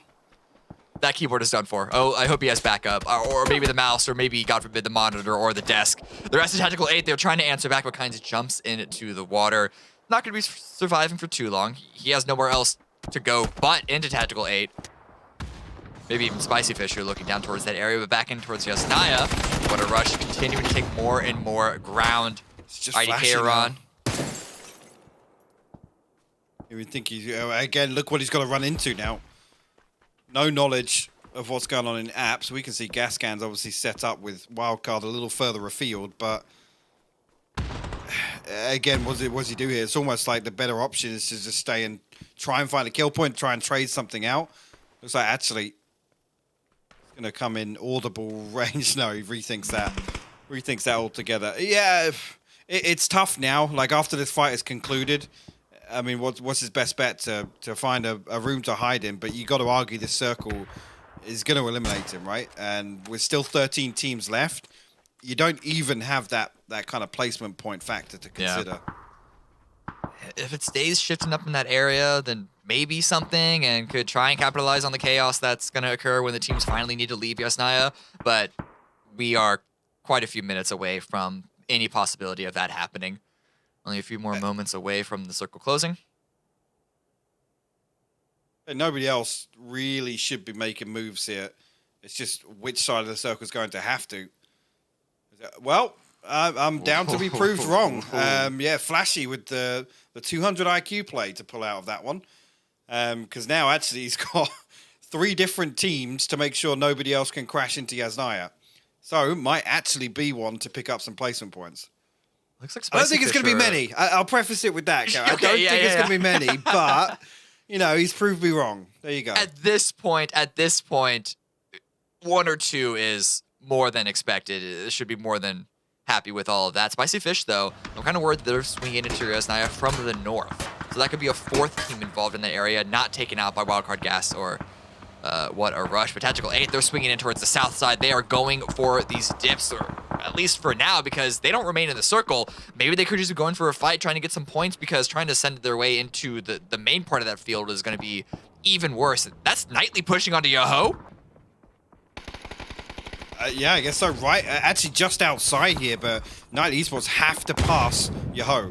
So they're taking this nice and early, but Krayshaw actually going to get third-partied in here. Shimboy does get knocked, but Sparky actually going to spring the trap here, and everything going Yoho's way. 1 member remaining, and that's going to be Sparky caught running away. Unexpected final position from the last player, Nightly Esports, but it is going to be the entire elimination by them. Enough time to get the revive on both Shimboy and Sparking. And Hiruzen can stay on the north side to make sure that no one else third parties, because we know how much the Rumblers like to fall into a compound when a fight has already started.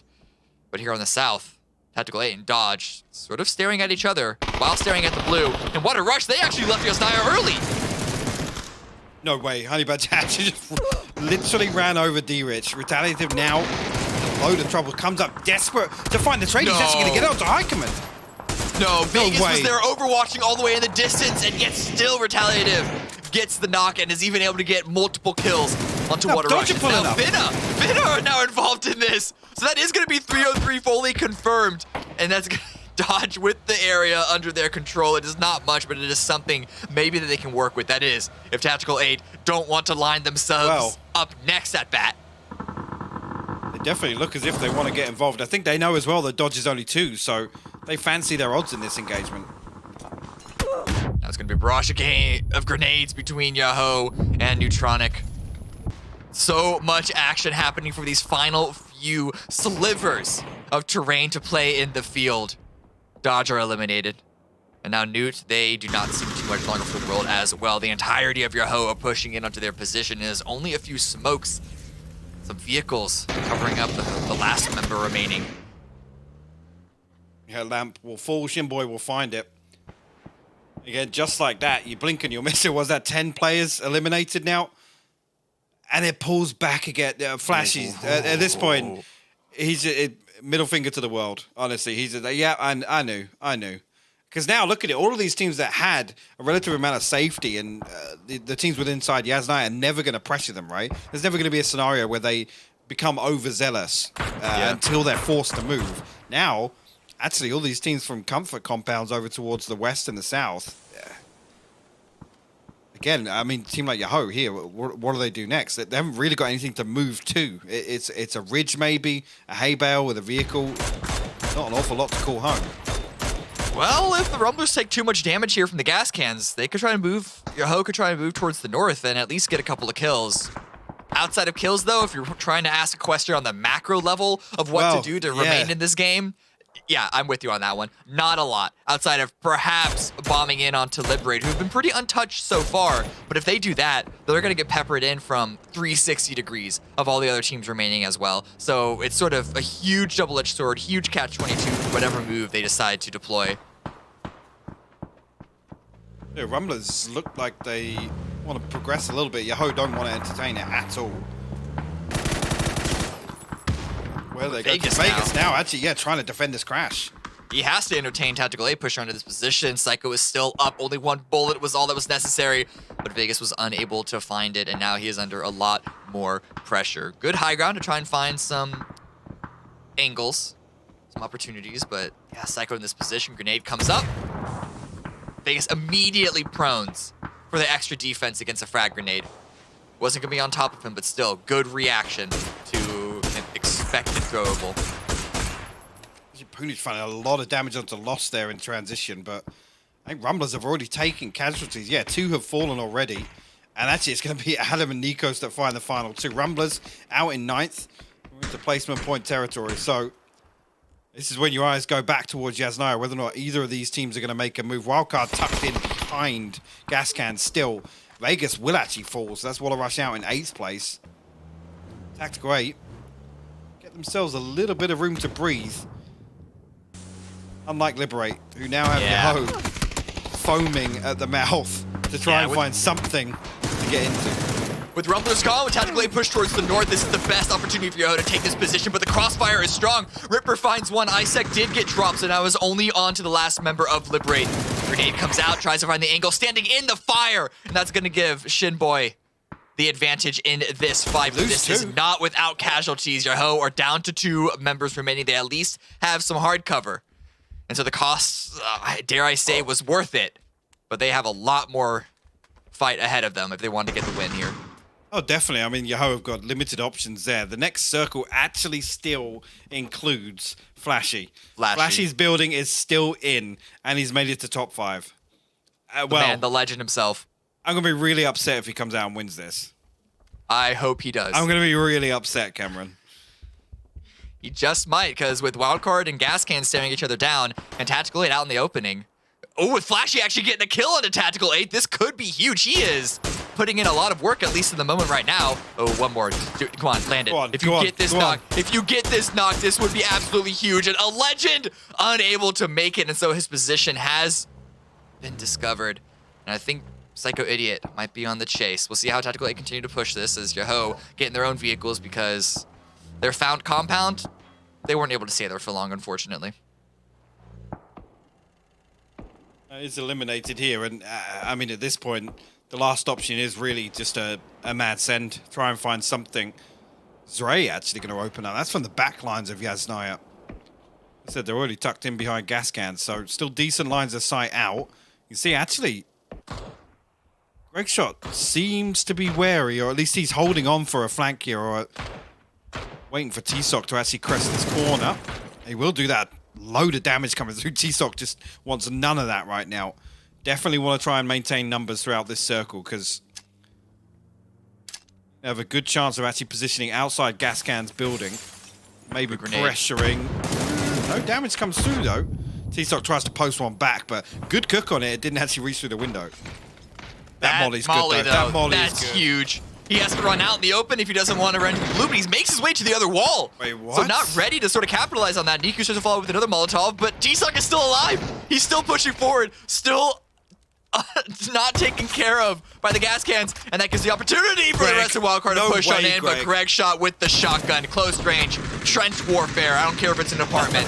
That huge number is being pulled out here. Now it is only T-Sock, the man who lived, and well, not for much longer. Niku takes him out. So it looked to be a struggling situation. Gets closed in the blink of an eye by gas cans, and we're looking at the top 4 teams remaining. 2 members of gas cans picking up pumps. I love that. I do love that. Poonage take a little bit of damage and get knocked as well. Shimboy, I mean, I wouldn't risk crossing for this res, but might be able to at least draw a little bit of attention away. A little bit of misdirection to try and find it. Flashy's still alive and kicking. Tactical 8 now actually the benefit of a split position. In this scenario here with the city, well, the edge of the city still being in, you want as many different angles as possible. So gas cans, they're kind of all funneled into one corner. Yeah. Flashy does have to make a move, but Tactical 8, I got to say, in the best position to pressure some of these players moving out. Yahoo obviously have the circle advantage. Oh, that single tower between Flashy and gas cans. Eyes are focused on that position. Ooh. Flashy might have spotted Adam. Adam might have spotted Flashy. You can see the entire gas cans are all looking at that angle. Yep, So I think Flashy's position has been accounted for if it wasn't previously. Oh, you can see the grenades. Just immediately Flashy's going to be taken out. Round of applause, though, for Flashy. Come on. Now I'm okay with pulling out that team fight. I don't think he got any kill points, so fair enough. You're going to get yourself to a 4th place finish. And now gas cans have that tower. Could be probably the most important position in the game for them, if not all the teams involved. Another knock towards Yahoo. Ooh, Punij tries to go for it, but he is going to get taken out. We're only 2 teams remaining. Psycho Idiot in a really rough position. Oh, this is bad. This is bad. He's going to get dropped, and there's, dare I say, no revive. Not even an attempt, not even a consideration. And with 3 versus 2 advantage the gas cans have, they're immediately pushing out, immediately getting angles of their own. 15 kills as well to boot. Looking like they might close out with 17 here. This one all but a formality now, unless the last 2 members can put up a fight. No, Adam going to find the first with the molly. Alex desperate to try and return some damage, but I don't think there's going to be any real possibility here. Looks like he's going to go down swinging, though. Doesn't want to deny. Tactical 8 find themselves 6 kills and what looks like a 2nd place, and that's a good game for them. They had to fight through thick and thin to get to this position. They did. To begin with, so even though they are going to go out in a little bit of a whimper because Palik suddenly his cover is gone. Standing there, the Emperor has no clothes, and gas cans, they have 17 kills here in game number 3, the last Erangel match of the day. I mean, for a team that went out with 0 placement points on game number 1 with 6 kills, they then end up with the win. This has been a good run so far from the gas cans. Yeah, it has. Yeah, obviously improving on, I should say, improving, I guess, in terms of what the trend should be for today. I mean, yesterday they ended up with 30 odd kills. So I can't remember the exact numbers, but that's a big boost to their position. Obviously, we're already comfortably inside the top 6, I think, actually. But a big confidence builder for the gas cans, and one of those games that almost feels very rewarding when you can close it out, especially with a couple of funky circles along the way. I don't know why. It's the way that you said one of those games that I now suddenly have Limp Bizkit stuck in my head.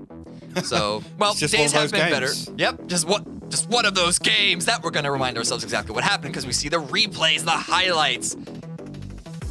And this was, I mean, these games, they haven't all been as crazy as game number 1, but there's been some weird rotations all day so far, and, well, Liberate crashing on this compound. There's just been a lot of crashes. There has, yeah. I think some of the teams that you see take early casualties are the ones that then start to maybe try and salvage, but didn't catch this actually. Dodge actually messing with each other in rotation. Of course, this one made it into the highlights package. Of course it did. Sorry, Zenny, that we had to experience that one again. But yeah, I mean, what I did like actually is when the circles kind of started condensing and there were fewer and fewer options in terms of hard cover or a compound to play, how active some of these teams were in terms of taking advantage of that kill feed knowledge, right? Knowing numbers on surrounding teams, looking for these active third parties, particularly over to the west and the south side of Yasnaya Field. I think around Circle 5, maybe towards the end of Circle 5 transition. Seeing actually Tactical 8 that wants to be the winners of that engagement over to the east on just that one ridge. Final moments. Final engagement. Suddenly, cover is gone. Adam gets the shot. 17th kill for the gas cans. And, I mean, again, as you said, put themselves in a really solid position going into the final day. Gas cans are from Group B. So they only have 3 games remaining. Yep. And as long as they don't completely waffle Miramar, I think they're going to be in a confident position. Here are the point gains overall from the last match. 27 for the gas cans. And Yoho actually takes 2nd place in points overall because of their 8 kills and get 13. Yeah, it did it, and that's really the success of converting that early position, right? I noted that Circle 1, they had a good opportunity to kind of gather information, maybe pressure some rotations, but with that Circle 2, that was when they were kind of like, okay, guys, we fight and hold on to what we've got. Ultimately, yes, a couple of casualties along the way, but they still find late game. They still continuously put up points throughout, and that's the sort of thing that if your bad games are sort of going out with kind of 6 kills, no placements, actually this one's got to be one that you've got to consider with how things went a real success, right? You've kind of doubled the point acquisition of some of these other teams that are in or around them on the leaderboard. So I can't help but notice that the Sonics, despite having a 3-game advantage over E United, only just now have taken over first place. But I also am eyeing Yahoo and Bing Bang Boom, both rosters that are very popular and for good reason, have a good pedigree behind them, and they've only played 3 games. But I don't. Am I putting the cart ahead of the horse, whatever the saying is, by like worried about the 19th and 20th position for them so far? There's a saying in there somewhere, yeah. But I mean, when you look at maybe a team like, we talked about Spicy Fish at the top of the show, right? They ended yesterday with 29 points. So I'm not necessarily, unless Miramar is a total disaster for these teams, I'm not necessarily concerned, because I think if you then look at Spicy Fish's performance to the start of today, they've obviously improved their position a little bit. I think where we start to look to where that cutoff is, that's when we start getting really, really nervous. And with a few teams sponging a lot of points, it can kind of blur the lines in terms of where the middle of the pack lies. Yes. Well, we do have 3 more Miramar games coming up, switching up the maps, switching up the playground to see who is going to continue to come out on top. It still has been a day full of 16 kill club and above, so hopefully that can continue on the desert. Don't go anywhere, because we will be right back.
Erangel is shut, but now we have Miramar up for grabs to see who is going to be reaching the top 10 spots in the North American Regional Qualifiers here at the ESL PUBG Masters Regional Playoff. Cameron Davis, Hypoc.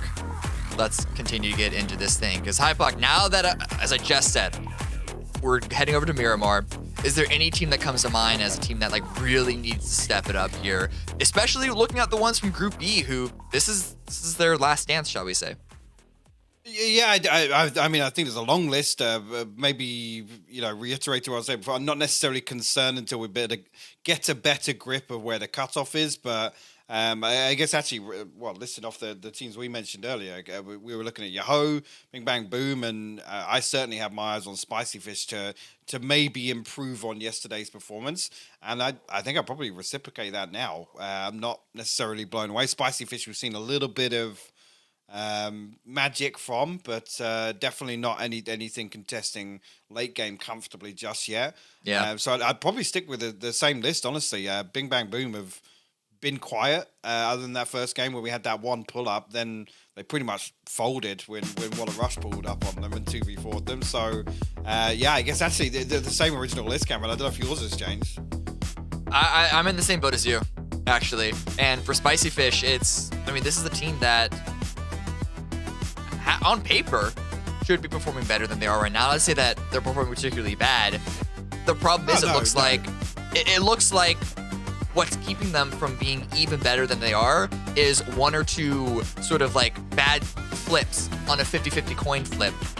And, if you look at one situation, two situations, you can chalk that up to, we'll get them next time. You can't win them all. But when you're playing a limited number of games, you got to start to win some. And hopefully Miramar is the arena that they can start to win more of those engagements, really send those situations back into their favor. Yeah, and it's one of those things where, we talk about some of these crossroads decisions. Like, it can go one way or the other based on that one decision. I don't think really you can judge any of those teams from that list by that, right? Bing Bang Boom, I struggled that time. There, you see the statue on the boom. I think they've got themselves into a couple of strong positions until we see them maybe choke out on a game-winning spot or a game-winning team fight. That's when we can maybe be a little more critical in terms of expectations. Hopefully, we can see a lot more of those team fights. Well, do you know what? Actually, CMR, to do something we don't often do. Let's shed a little positive light. Rumblers closing out that game.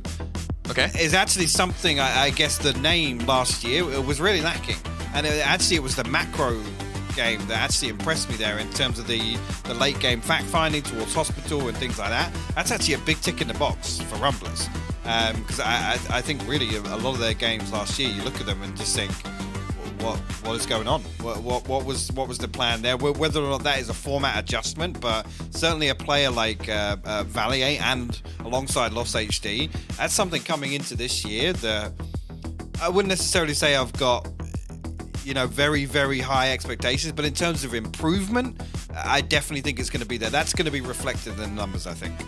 Yeah, no, I have to absolutely agree, because the Rumblers, if you all remember, think back on 2019. Sure, they came in partway through the year, so they didn't even have the opportunity to be as dominant of a force as Tempo Storm was, but they still had some really good splits, really good seasons under their belt. But then throughout, they're all right in 2020, but 2021 was a really big dip in form, but suddenly kicking off 2022, back in the saddle, ready to make things kick ass, dare I say. And with the first circle of Miramar swinging down in their territory, there on the south, we could see another rock solid game from them. It's almost scripted, right? They got almost a real good opportunity here in Circle 1. And again, Miramar for me is probably, with the names on this roster, is probably more suited to them in terms of play style. I guess in terms of the intended game plan. Again, a team that I think probably feels way more comfortable with, in terms of the mid game, taking engagements on foot, rapping. Yeah. I'm obviously talking about one player in particular, Valier, famed for it at this point. But I think when you look at it as from like a stylistic standpoint, that's where I think Rumblers probably feel a little more confident. Again, you come back to that format discussion. That's gonna fare them much better. I just realized I know who Honey Badger's PUBG parents are. It's Valiate and Profi. Yes, absolutely. Oh, wait, God, with Sonics?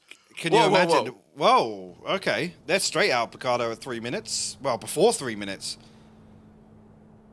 Now, does Lost here? I mean, it's a Murado, so he's got it here. Yeah, Shrimsy, unlucky with that one. You've cut that probably half a mile too late. That thing echoes throughout the hills of Miramar. They're actually wrapping around. They're not diving in. Are they stopping? Well, Tig with a little love bump onto Acewin out of the garage, but I don't know if they're stopping here to scout at all. So Loss will be able to relay this information now. Whether or not Rumblers are in a position inventory-wise to set up according to this is another question altogether. But Loss escapes death, but this is vital early game information here. Yeah, this is still very, very good tools to utilize. Lewis now following on up, because Sonics are none the wiser, and he has a vehicle that is still available for himself to use. Good kit, it looks like. I mean, Scar and AK, not exactly the best, but they're workable, they're usable. I don't think he'll be whining too much, considering they have such a premier position at the very beginning of the game. And he's going to get in that vehicle, group up with the rest of the Rumblers, just to the south of that road, swinging out of the southwest side of Los Leones. And a lot of teams are already in the circle. In fact, you see Nightly Esports also already rotating in. And of course, Water Rush swinging in from the south side. A little scattered, one by one they're approaching, but they're coming in from the south nonetheless. Yeah, as any other early movers, really. Lots of teams already in cars, obviously, with that Circle 1. Miramar, in general, is just... It's a little different to Erangel. It's not one you want to come late to. Majority of circles, right? Especially then when you throw in, I guess, the city-heavy circles. Those are the ones that even compound that issue. But down on the south coast, with the importance of terrain and the importance of early game knowledge, this is one that you got to expect most teams to want to have a look in before it closes. Spicy Fish right now, looking at them to have a huge game. Currently sitting at 6th place on the leaderboard of the current teams playing. Oh, no, sorry, it's 6th place overall. We're looking at the 16 teams, but cutting out Group A here. So, you know, still 6th place, not a bad position, but they want to get themselves even higher to be comfortably in the top 10. Dodge as well, currently 14th after their first 3 games. They're rotating in, but pretty close to the gas cans. Finn is going to be pulling away from that one, doesn't want to get caught out by another drive-by.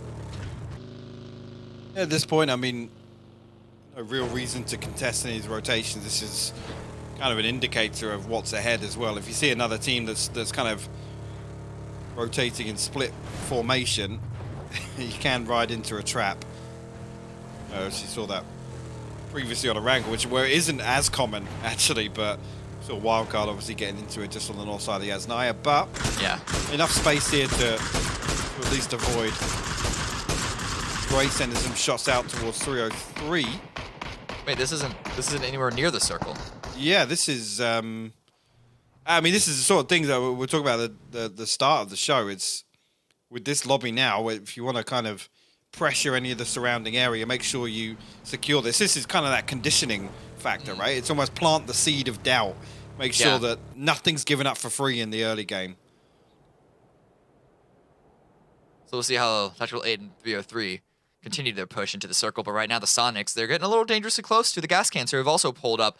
Unsure on how much information either of these teams have, but with the approach of a teammate, I think Sonics know that something is up, is my guess. But that doesn't mean that Niku's and Kikamukau couldn't still catch them off guard. This is scary. This is really scary for both teams involved. There's more backup here for gas cans. And oops, head suddenly found. Niku's takes H-Twins off. And now Mime flashing in, gives himself some support, but Niku's just has the timing. 1-2 punch, 2 members of Sonics down. Absolutely rocked by Niko's, actually, both of them. I'm not sure. Well, I was gonna say I'm not sure what the next plan of action is here, but again, a game where Sonics take early casualties and they're gonna have to go into damage control. It's not going to affect the leaderboard, so whether or not this is just, you know, I don't want to say caring a little less about the games or trying to get a feel for some of these teams or just going out there trying to farm some kill points. You can really make any of those arguments. From what I know about the Sonics and most importantly, their really unfortunate performance at PGC, I would think that they would use this as the perfect opportunity to continue to be at the top of the leaderboard. So I don't know. I'm more on the opposite side. I'm kind of worried that they might be too tilted by that happening, and this could eventually devolve into some collapse come the grand finals. That is way far away, but it is something to be aware of because they're in first place, but only 2 remaining. This does open the door for another team to sort of take open that slot. Gascan specifically, actually, who aren't too many points behind them, all things considered. The last team probably going to make the way in is 303. Just taking a quick look at the map builds. We are seeing, obviously, many teams now scattered across the terrain. Sending out some warning shots. Snow Patrol actually making the transition in on the south coast. But again, yeah, glancing over, I don't think there's real problems for anybody. Most teams actually, I mean, we've lost 2 players, yes. Most teams have got themselves a little bit of space. That will be the 3rd list up. You're next up on the list. Information being relayed of the rotation. Actually, Honey Badger gets a couple of tags there. Ooh, another player wants to dip his toes and try to get some of the last vehicles as well.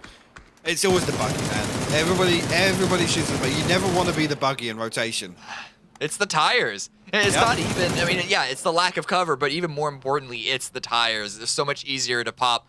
And once you do, they are spinning out of control. We see a little bit of damage on the Liberate in the kill feed, but really it's just the collection of these teams driving in from this. Oh, God. No, don't pull. Oh, my God. Well, that's a curveball. We don't have a He Goes team yet, but that is pretty far down to the south, Cammy. That is pretty far down to the south. Is it possible for it to go to that island? I mean, it technically still is, yes. Yeah. So that's because it's so far south. I mean, the center of this is literally to the south of the bridge. Wait. I'm trying to imagine in my mind if the center of the next circle could even be on the mainland. This might be only possible to go to the island. Guys, if you wanted a crazy game, I think this is going to be even worse. Ooh, this is... Oh, Shrimsy. Oh, no. Because everyone's going towards the south. Yep, and there's one bridge, right? I mean, the wrap in blue is still possible here, but it's a long ways out. Like I said, we don't have a He Goes team. Nobody banked on it initially going this way. I mean, this is just going to be everybody peppering each other in rotation. Yeah, expect the kill feed to get out of control pretty soon. Oh, boy. Dude are picking up a good number of kills, but the Liberator are already eliminated. Yeah, they just got farmed on the way past. Nootropic just playing aim labs down here on the bridge. I think for so many, you want talking about salvage games? For so many of these teams, that's the only option. Rumbler is incredibly wounded. Sonics, what remains of them, already across the bridge in a solid position, to say the least. And now Wildcard. Oh, no. Oh, this is bad. I think 303 coming in as late as they are might be really glad. Might actually be thanking, want to tip Tactical 8 for the stall minutes ago, and for how that domino effect is going to be affecting them going in here. No way Magi goes undetected here, right? Oh, no. No. Surely. Well, I mean, Waikikamukaus are already trying to send it across. Magi should have decent knowledge here, but again, there's no way he opts to take shots. And the thing is, Waikikamukaus is not going to get to the other side and look back to the north. Oh. Well, okay, there you go. Nico's going to find him from downtown. Okay. The high ground spots it out. That is a very good spot because even 1 or 2 kills could have been a little bit of damage swimming across. That really could have been a rough situation for Gaskins, but now they're able to swim across one at a time, giving each other covering fire. And so they should be having a pretty good game because now that it's all been quieted down on the west side, it's going to be the east that we're going to be looking at for the continual chaos here. See, yeah, I'm actually surprised the only engagement we've seen is on the bridge so far. Vexel fully invested in that nade. But actually... Oh, no, it knocked Krayshow! Oh, no. well, they bad. should be able to recover because Water Rush is so split that I don't think they can capitalize off that mistake. And more importantly, Formation are going to be fighting the rest of Water Rush. And Sneak Attack, well, he doesn't care about his down teammates. He's just trying to deal as much damage as possible. Already 4 kills, so could be worse, but there it is. Sneak Attack now. Getting the revive on a Krayshow. Lucid has been confirmed, so that is 2 down. Now, Honey Badger, what can he do? He doesn't have an angle onto a window to stop this just yet. He's trying to heal himself up first. But he knows that the last 2 members of NE are inside this building. So the utility should be coming out. There it is, first grenade. Shouldn't be finding anything. Jump spot. I don't know if he's able to see someone at the top of those steps. It's got 5 more frags. That's actually disgusting. And a molly now, so he can clear out one of these rooms upstairs. Maybe even clear the landing. He can isolate both players now with nades, I think. Yoho might have an angle onto this, but Honey Badger's still doing the best play that you could in this situation, just throwing tons and tons of utility.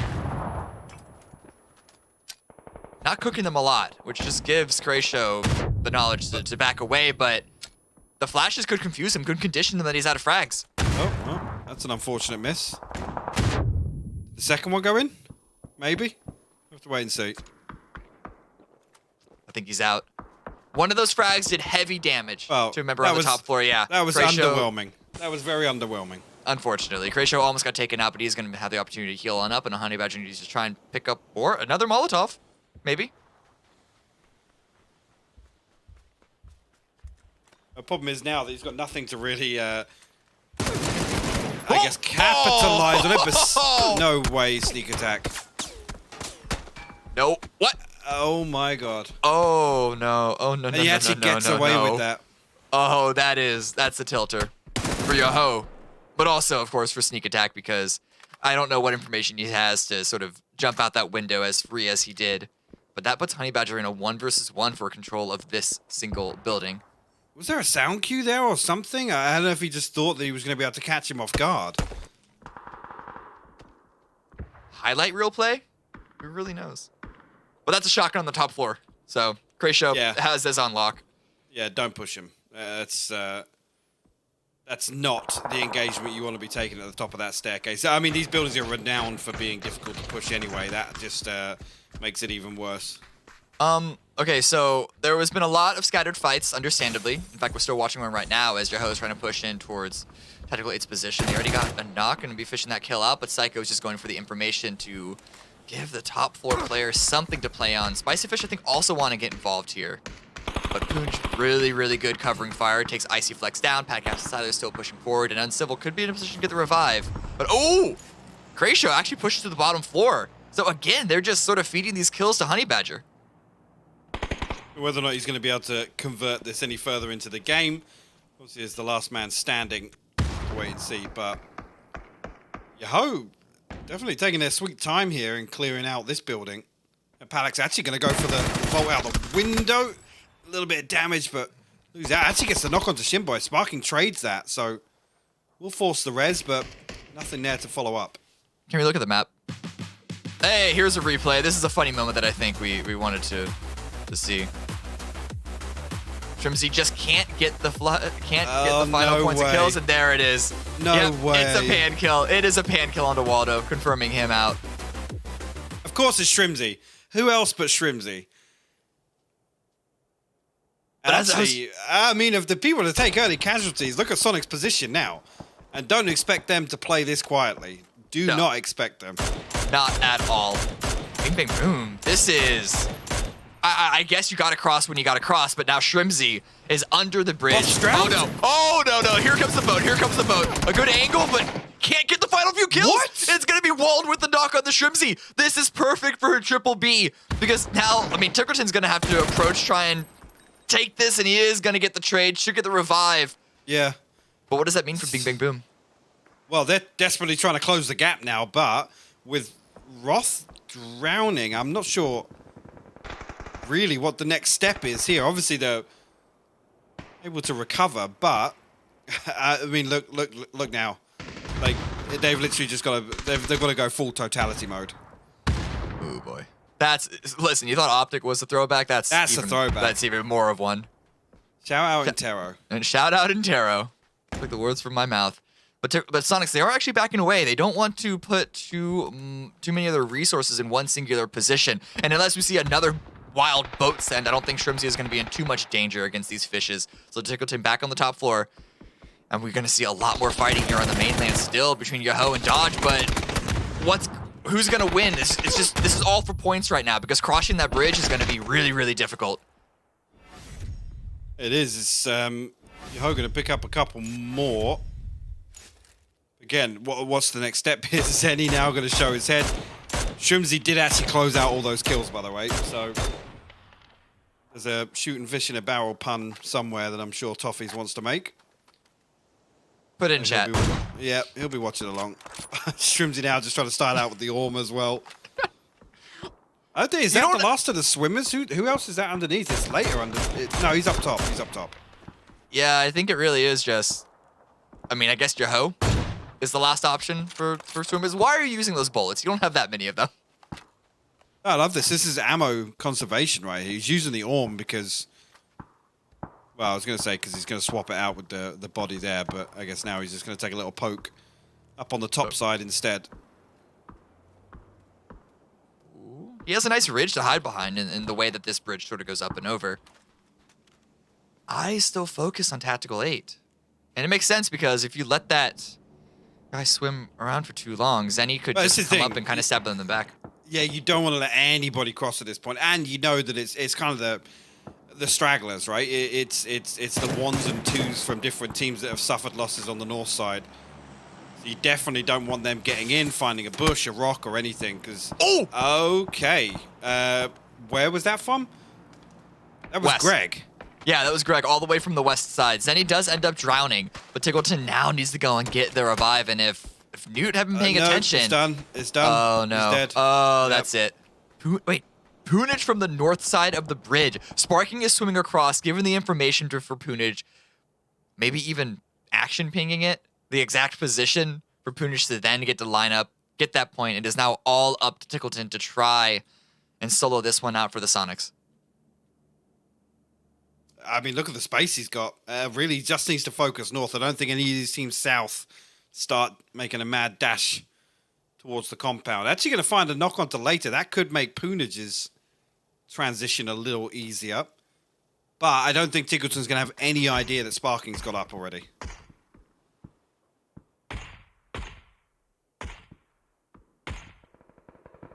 How close can Poonage get before he gets discovered?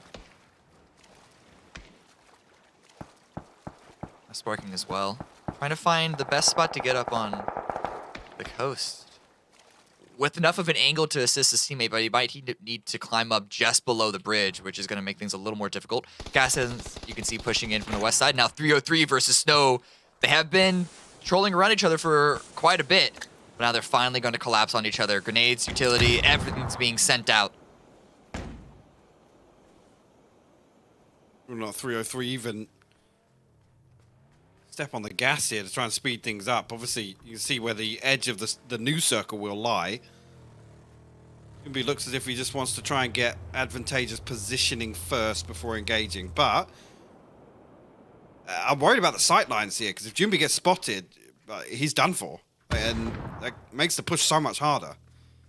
Kynes and Jumbi, those are the important players. And, Kynes actually gets the spot on the retaliative first. And Jumbi now needs to push up, but he still can't quite find the angle. So Snow Patrol, if they can try and answer back, if they can keep 303 shoved to a corner, that's huge. D-Rich has also been taken out. Finally, Kynes has been dropped, but it is all on to Jumbi. He took just too long. Able to get a second knock for himself. But Chad, what can you do? I believe this is now a 1 versus 1, as Snow Patrol only had 3 going into this engagement. But 303 had a much bigger advantage than it looks like. Swinging around the side of the tree, trying to find the headshots, trying to find the angles, and the blue is pushing on in. Hey there, that information is going to get relayed of the res, or at least the tap. Baddie definitely going to bleed out. Jumbi actually eats a load of blue damage there. And he's getting flashed out. Yeah, I mean, this should be Snow Patrol to close this out. But somehow he can't see him. How can Mitchy Boy not see him? If you want to talk about unpracticed parts of the map, this has got to be one of them. Jumbi, though, gets flashed right when he stands up. And that is going to be an easy final few shots there by Chad with enough time to get the revive as well as we put our eyes back on towards the north side. Yahoo, the pair that remains with 11 kills, have regrouped up under the bridge. Newt unsure if they're aware of them or not, but we have Gaskins now swinging around the south trying to backfill the space that has been cleared out by Snow Patrol. Gaskins now ultimately wants to benefit off that. They've got 8 kills. They can really sit back and get comfy here. Again, I guess from Circle standpoint, really, they just want to wait until they have better information here. You've got at this point, you've got to be anticipating so many rats, right? Yes, it's 12 alive total, but you have no concept of how many people are taking damage on the wing. And actually, Sparking, he has 2 knocks and we'll get traded out, but Newt will fall. And Nikos will find Mitchie Boy. But Gaskins want to find double digits and even more space here on the south side. Gaskins with 4 is absolutely huge coming into this end game. Kynes trying to run away, trying to flee into the center of the circle, dodging all this utility coming out from Gas. But at this point, they've got to consider the retreat from Kynes. Got to consider that he has just pulled himself away from this location. But as long as Gas can stay as 4, sweep the area, this is their game to lose because they're up against 2 solos and a duo. That's all they have to contend with. They have won games that there's been much more ahead of them. Have here a little bit of a stalemate issues because this is a circle where just the person who moves loses, right? There's no real reason to here with this much space to play with. And like I said, really lacking that kill feed knowledge at this point. It's a hectic game to keep track of. And now, obviously, down here, we've already talked about this. This isn't common ground for anyone. So there's no real ability for anybody to formulate a plan. Well, no, Yahoo actually ride out the north side for as long. Gaskin's now looking to dial up the pressure a little bit. They have the man advantage. They're going to be spreading out a little bit. Try and take at least a little bit of ground because it's that, as you were saying, lack of information, not just in the kill feed, but also about particular positioning, because this part of the map has been pretty sparse. Most teams have been coming in from the edge and staying on the edge. So I think Tickleton is maybe the one player that's going to have close to full information about what the battlefield looks like right now. That is actually really bad for Gaskins. I mean, yes, numbers advantage, but I want to see them just stack up here and just death ball their way into one of these buildings. I think, again, even Kynes here, he finds a knock. That might be the catalyst for Yahoo.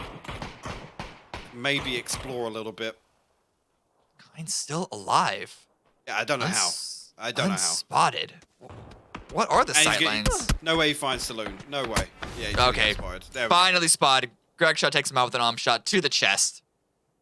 4th place, Snow Patrol go out. Now it is only 1 solo remaining alongside the full squad and the duo of Sparking and Poonage from Yahoo, who have been able to crawl forward and take empty space. So they're actually putting up the best defense. Or, okay, they were in position to put up a great defense against the gas cans, considering the hard cover, but Adam with some great shots drops Poonage. That means Sparking needs to pull back and get the revive if they want to try and go for the win here. And Tickleton, he is just playing it quiet as the lone solo player. His best option is to wait for the other 2 teams to fight it out and then pick up the scraps. Look at the utility he's got as well. He's got enough utility to make a third party much easier on himself. I think Gaskins assume this is just Yahoo left. It's 3, maybe. Ooh, good shots from Sparking. Makes it a lot more even of a fight after he got the revive. No way the up and over. No way the up and over finds something. And Poonage also rushed forward, but he gets taken out. He gets traded. And now suddenly the angle has been found. So the damage started good. 2 knock for Gaskins, but Tickleton is swinging out from the side, trying to find an angle. He's going to try, but the timing for the revive might just be there for Gaskins. Oh, a frag grenade could do the trick. Ooh, it looks well cooked as well, but no damage comes through. He's still wary of something else to the south. And this is where actually Gaskins benefit from that lack of kill feed knowledge. And that paranoia has built. Again, I think he's missed a window of opportunity now. It's got to be a full-on 1v4. Yeah. 1v2, very doable, especially with members distracted by getting the revives, but a 1 versus 4, virtually impossible. And I think Tickleton, he's aware of this position that he is now in. Tracing, someone go back and tell me what he was just tracing in the sky. Was it a heart? Was it an I love you Cambion high puck? I hope it was that. I think it was that. It was a heart. He knows I'm watching. He knows I'm watching. I think Gascans know where he is too. Good use of the high ground. Don't spread out too much. By the process of elimination, hopefully they know. Okay, so here's the worry though. Here is where maybe they might be remembering too much from most chickens, because even if you give, like, Mukau is running out into the open for information, but this is going to give Tickleton potentially an opportunity for a point here. And I know as long as you're in the top 10, that's all that matters. But it could be important later on, but no. Okay.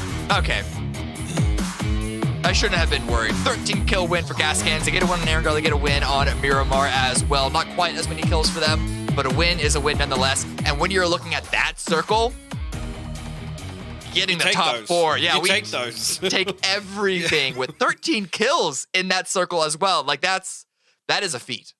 Yeah, I mean, you take anything you can away from a game like that. So to bring out another victory, again, in one of the ones that you can't necessarily set up for, right? It's not necessarily ones that, you see that circle 1 pop and you're right, hey, this is the one, boys. Like, this is our circle. We usually do good here. So to come out, it's a real anomaly in terms of circle team. But we've had one on both maps now. We started off with a Zaki circle. We go to a Los Higos finish.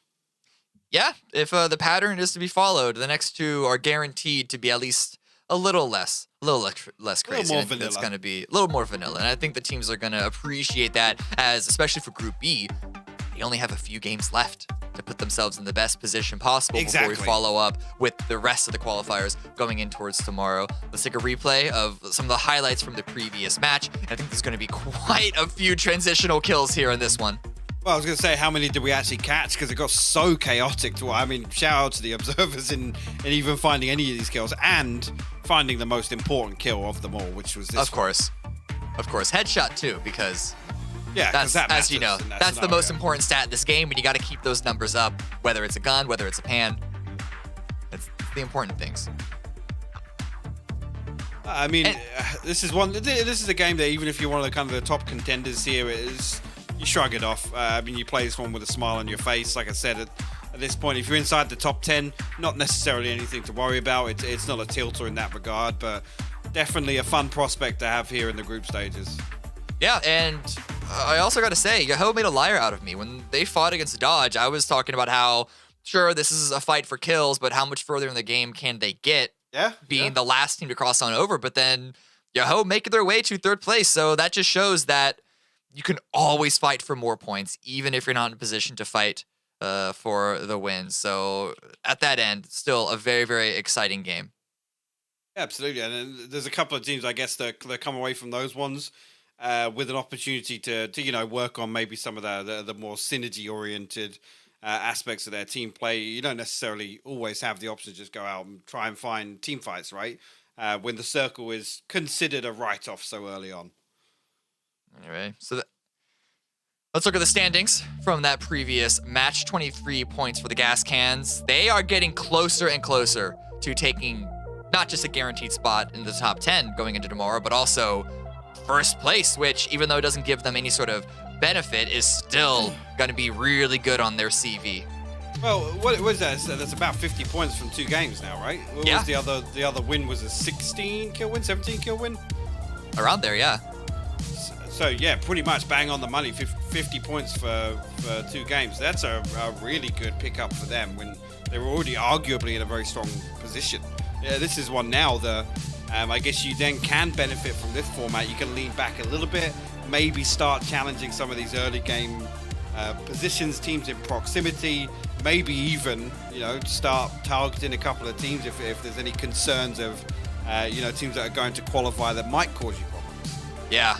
And even just trying to remember back what the points from that previous game, I'm surprised how top-heavy the kill points were. It was like 13 for Sonic, so it was double digits for a 3rd team as well. For a game that was all just about picking up kills on transition because of the chaos of it, I'm surprised how many teams only had like 1 or 0 kills, and there were a number with them with a lot. But here are the overall standings after that game. Sonic still in the lead. Gas Cans heavy on their tail. And despite being 4 games down, EU United still in 3rd place. But the real focus is going to start to be on who's in the top 10, especially out of Group B. Spicy Fish, 6th place. Pretty an alright position for them. This is when it then gets to the. I mean, yes, it's their day one, but this is maybe then when you start getting a little bit concerned if you're a bing bang boom. I nearly messed up again, man. But if you're a team that is desperately trying to get your name on the board, right, especially on day one, and you could argue maybe Group A is a little stronger, but this is certainly, you want to make things as easy for yourself. So when you see a circle like that, that is almost a little bit frustrating. It's like, guys, we got to get something up now, and with fewer games left, obviously that pressure naturally increases. Exactly. That's the big question for a team that is expected to put up big numbers, even though that game is a game that, as a PUBG player, you just have to laugh at. They're also in a position that they need to, that now means that they only have 2 games to put up big numbers. 2 games are on Miramar that we are going to go to in only a short while. We're going to go to a break before we hit game number 5 of the night. Don't go anywhere.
2 Miramar games remain for the day.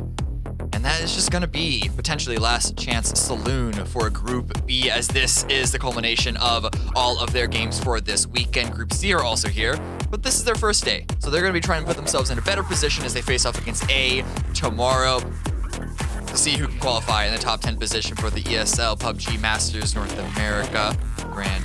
Oh, this is the North American region playoffs. We're trying to go to the grand finals to face off against Latin America starting next weekend. That was supposed to be a lot cleaner, but it's fine. We got there in the end. Hey, I even hit my mic. it.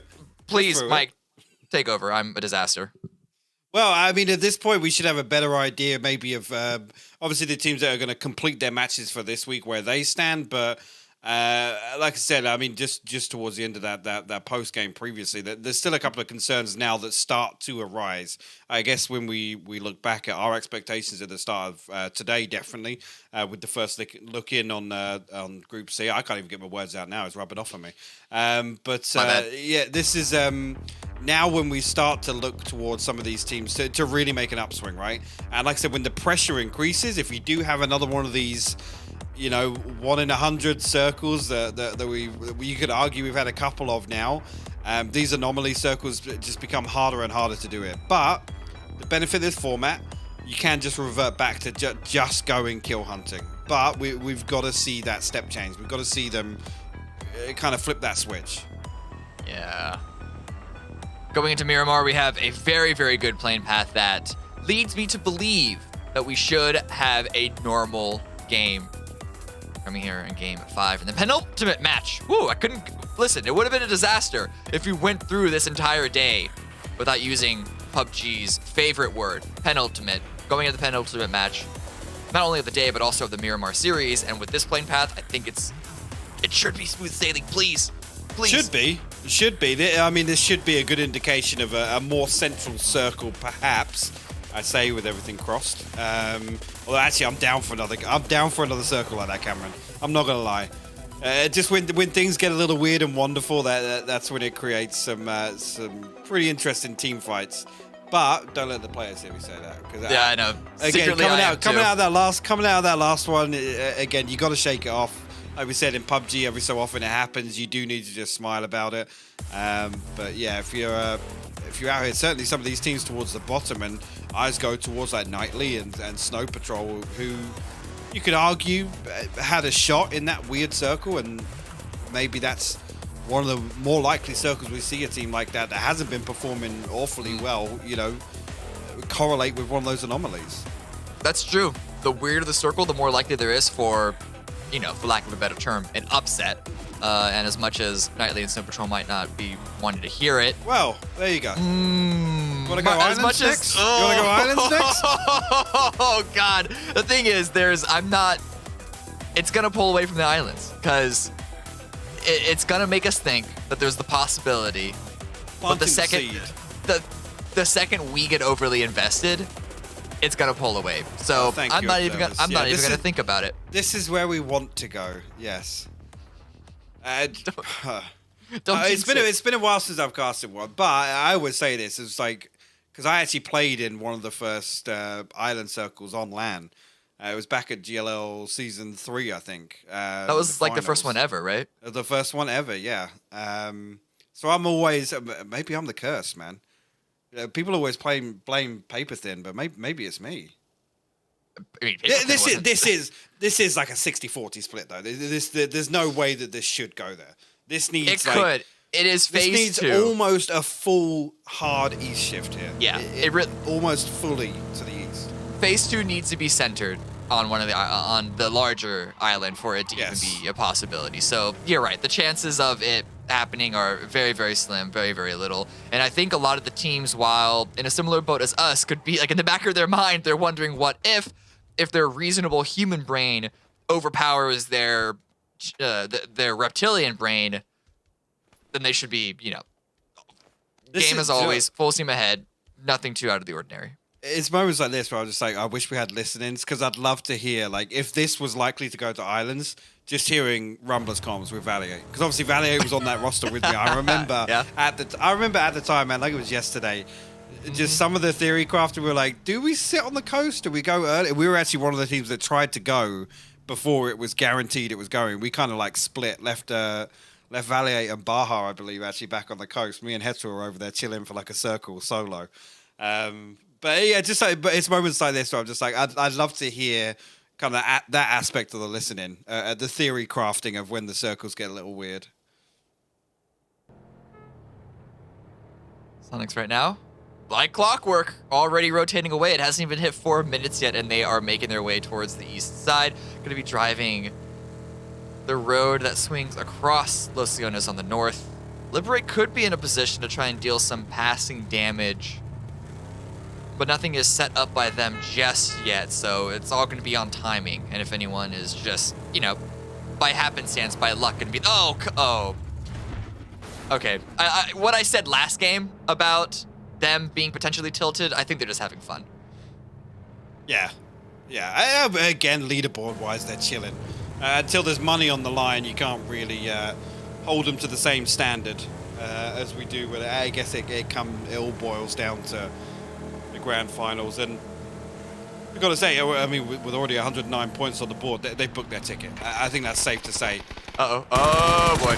Well, Dash, well, he is just now booking Mime's ticket to the afterlife, or at least he thought he was. The trade comes in, and the revive at the final moment. Man. No Sonics, way. How were they able to keep themselves as 4 in this situation? I think it's because he didn't have an extended mag, honestly. Right? He ran out of bullets to flush. That's that makes for some tough viewing, yeah. Oh, no. Wait. Bing, bing, boom. Following the exact same road. At what point is this heard by Sonics? And do Sonics stay around, or do they drive away? I mean, they should. Oh, There's no real reason to hang around, especially with no other pressure coming on to the res. But, I mean, in terms of early engagements, this is the first time we haven't seen Sonics take a casualty, right? Ticking the box? That's true, Copium? yeah. They're going up from there. Already in first place. Let's see if they can't go any higher. Bing, bing, Right boom, in their actually. wrongs, man.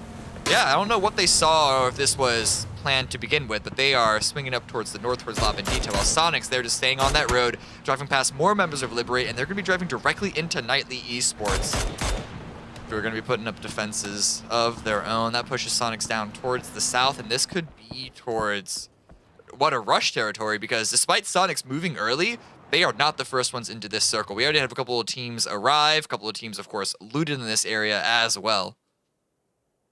I think actually pretty early on, I mean, repeating the same thing from the last map, but Miramar isn't one you want to come to any circle late, especially if there's no big city in it, because a lot of this obviously then defaults towards terrain.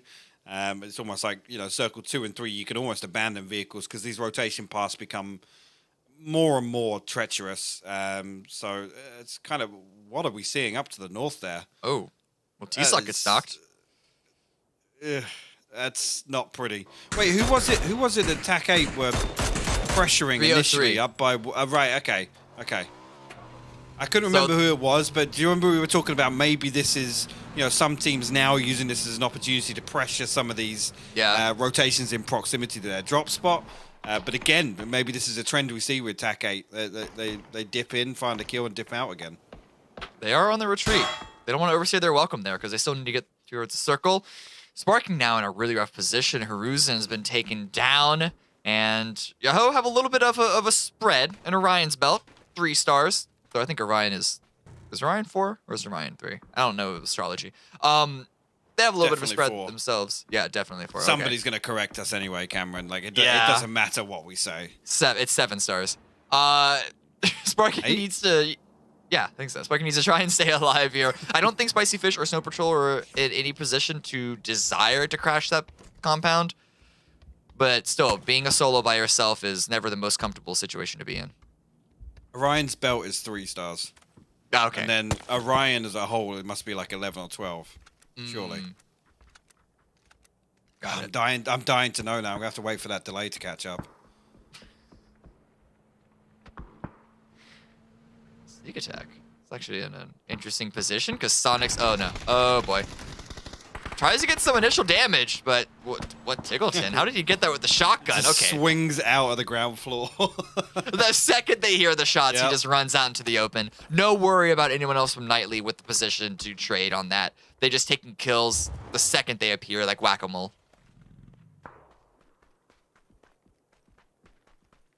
Yeah, want the next plan of action. Again, a lot of time to set up exactly how they want to here, Sonics. And again, now in the position where they haven't taken an early casualty, they can spread out. They can get a little more aggressive because we know they like to poke.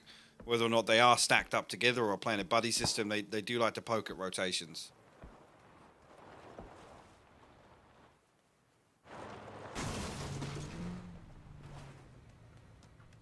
Set themselves up for what's going to happen in less than a minute. Phase 1 is on the close, and most teams are inside the circle. I think we're just waiting on Tactical 8. But right now, it's just more games of footsies. And Honey Badger, well, his foot is an SLR. It's a condition. He doesn't like it being brought up. He's kind of embarrassed by it. But he is still going to be putting that right into the face of the Sonics, at least taking out some tires. And on the opposite side is the rest, or at least 2 other members of What a Rush. So this could be a bit of crossfire onto Sonics. I don't think it's going to amount to much, but it is all in setup for Phase 2. I don't think we'll see an awful lot more action before this circle closes out. Most people probably got to a spot they feel semi-comfortable with. We wait with bated breath, Cammy. I know. That's all I can think about. I mean, the other thing is here, even if it doesn't go to the island, say this is just a list of bad. Oh, okay. You know, initially when I saw that first line draw, I was like, oh, no way. But there aren't any good circles over here. That's the problem. Yeah. Again, we're in kind of unrehearsed territory once again, or at least less common ground for some of these. So, you know, when you think about, oh, you know, what compound does Sonics like to play on an Impala circle, and all these other factors that they just don't come up often enough. Unfortunately, we'll get to the point of the game where there is a mad dash for rotations, things become chaotic, and it's become really scrappy. Oh man, Zealot's trying to scrap with Spicy Fish, but doesn't actually get a lot of damage. It's going to be Niku swinging in from the backside with a third-party angle onto this. Niku's, by the way, who's been putting up some amazing numbers for gas cans yesterday and today. And he's continuing to make that work in this match here. A lot of teams are already in the circle, but it is not a comfortable position because, as you said, it's all bad. It's all rough. It's all wrong. And I think for teams, especially ones like Bing Bing Boom, who are just trying to climb higher and higher as well as they can, get into fights, try and clean them up, just work on a team fighting. That's about all that's reliable right now, is an enemy right in front of you. I was talking about not taking early casualties. H1 and Shrimsy fall pretty early on. Phase 2. Mine will be called upon here. Goes for the flush, actually, down to 11 HP. Will send out a nade. Try and hop on top of it to get the flush. At this point, he actually gets the second onto Vexel. The pre-nade there. Nice little play. He goes down swinging. Will get the flush for his troubles as well. And Diggleton might be in a position to capitalize on that and finish out Nightly Esports, but here, What a Rush versus formation. Grenades come in. Door gets shot open. Honey Badger trying to swing forward, trying to find an angle, but the lineup between the door and the hallway just isn't there. You can see grenades in the picture-in-picture from Diggleton. He wants to continue this fight. What a Rush. They want to break into this building. Formation all on the bottom floor.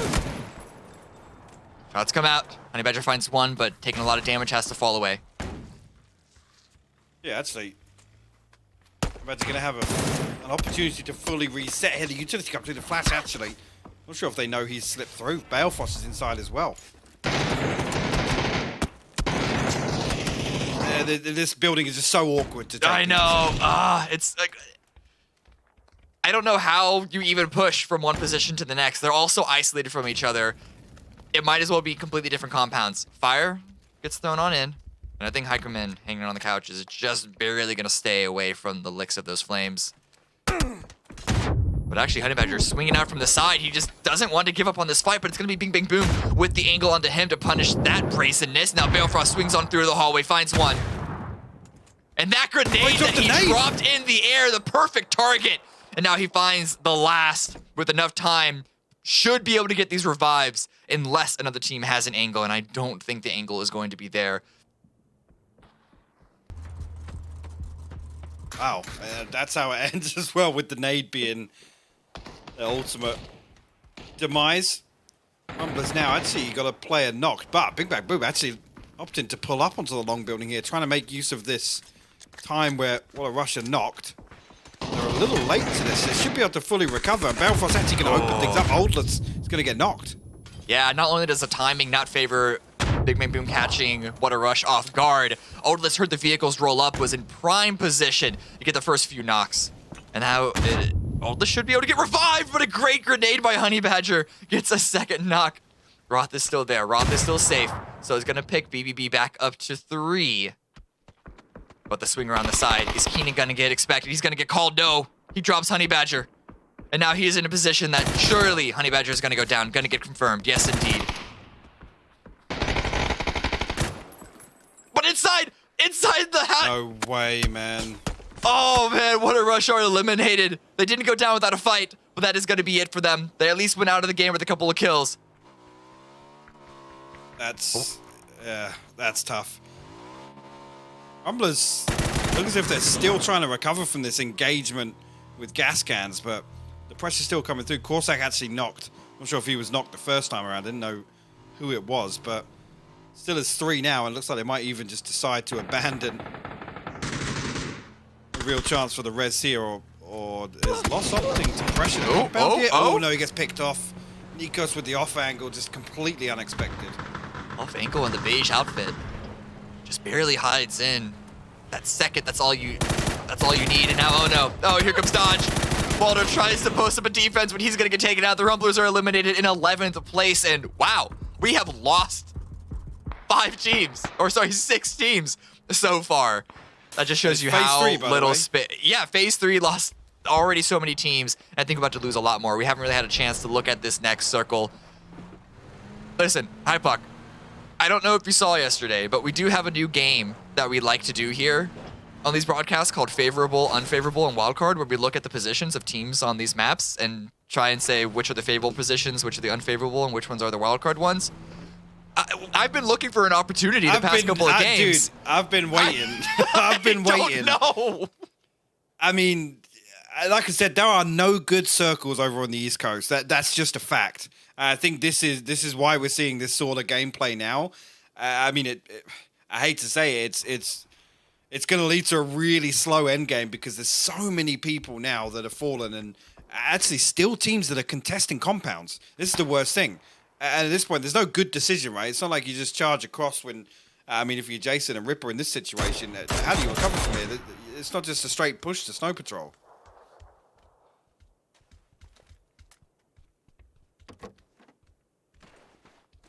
Liberate now, just trying to detach themselves from Snow Patrol's angles. But the best way to do that is to just go forward with the fight. Circle swings away from water, all the way up towards the north. That's going to be pretty far away from this current position. That's only going to be speeding up the clock even further. And what? Is that? Hello? Oh, he's behind a truck, but not for long. Kynes reveals himself, gets the first knock, and it's all into Jason right now, but a headshot comes on in. Jason gets the trade. Gonna try and follow it up with a frag grenade, but that's gonna be Chad running out in the open. Keeps his teammate alive by being enough of a deterrent. But this is still a 1 versus 1 to be played. Jason sneaking forward, but Chad is swinging around the side of the smoke. I think Jason calls that, catches him out in the open with not even a gun in the hand, and it looked like a mess of a spray, but Jason is going to get the better of Snow Patrol in the end. And Spicy Fish, they might have wanted to shoot down that angle and finish off Liberate, but they're backing away, so that's going to be a revive opportunity. Oh, never mind. Well, maybe. Yep. No, anymore. Yeah. And just like that, there's 7. I was about to say we're into the top 8 just as phase 4 starts. But it's the top 7 instead. 22 remain now. And this is where things will start slowing down a lot. Because most of these teams, with all these early engagements, they're just not going to feel any pressure now. I mean, there's no incentive to push off circle or there you go, 6 teams, 20 alive. Okay, thanks, shit boy. There's just no incentive to move now. It's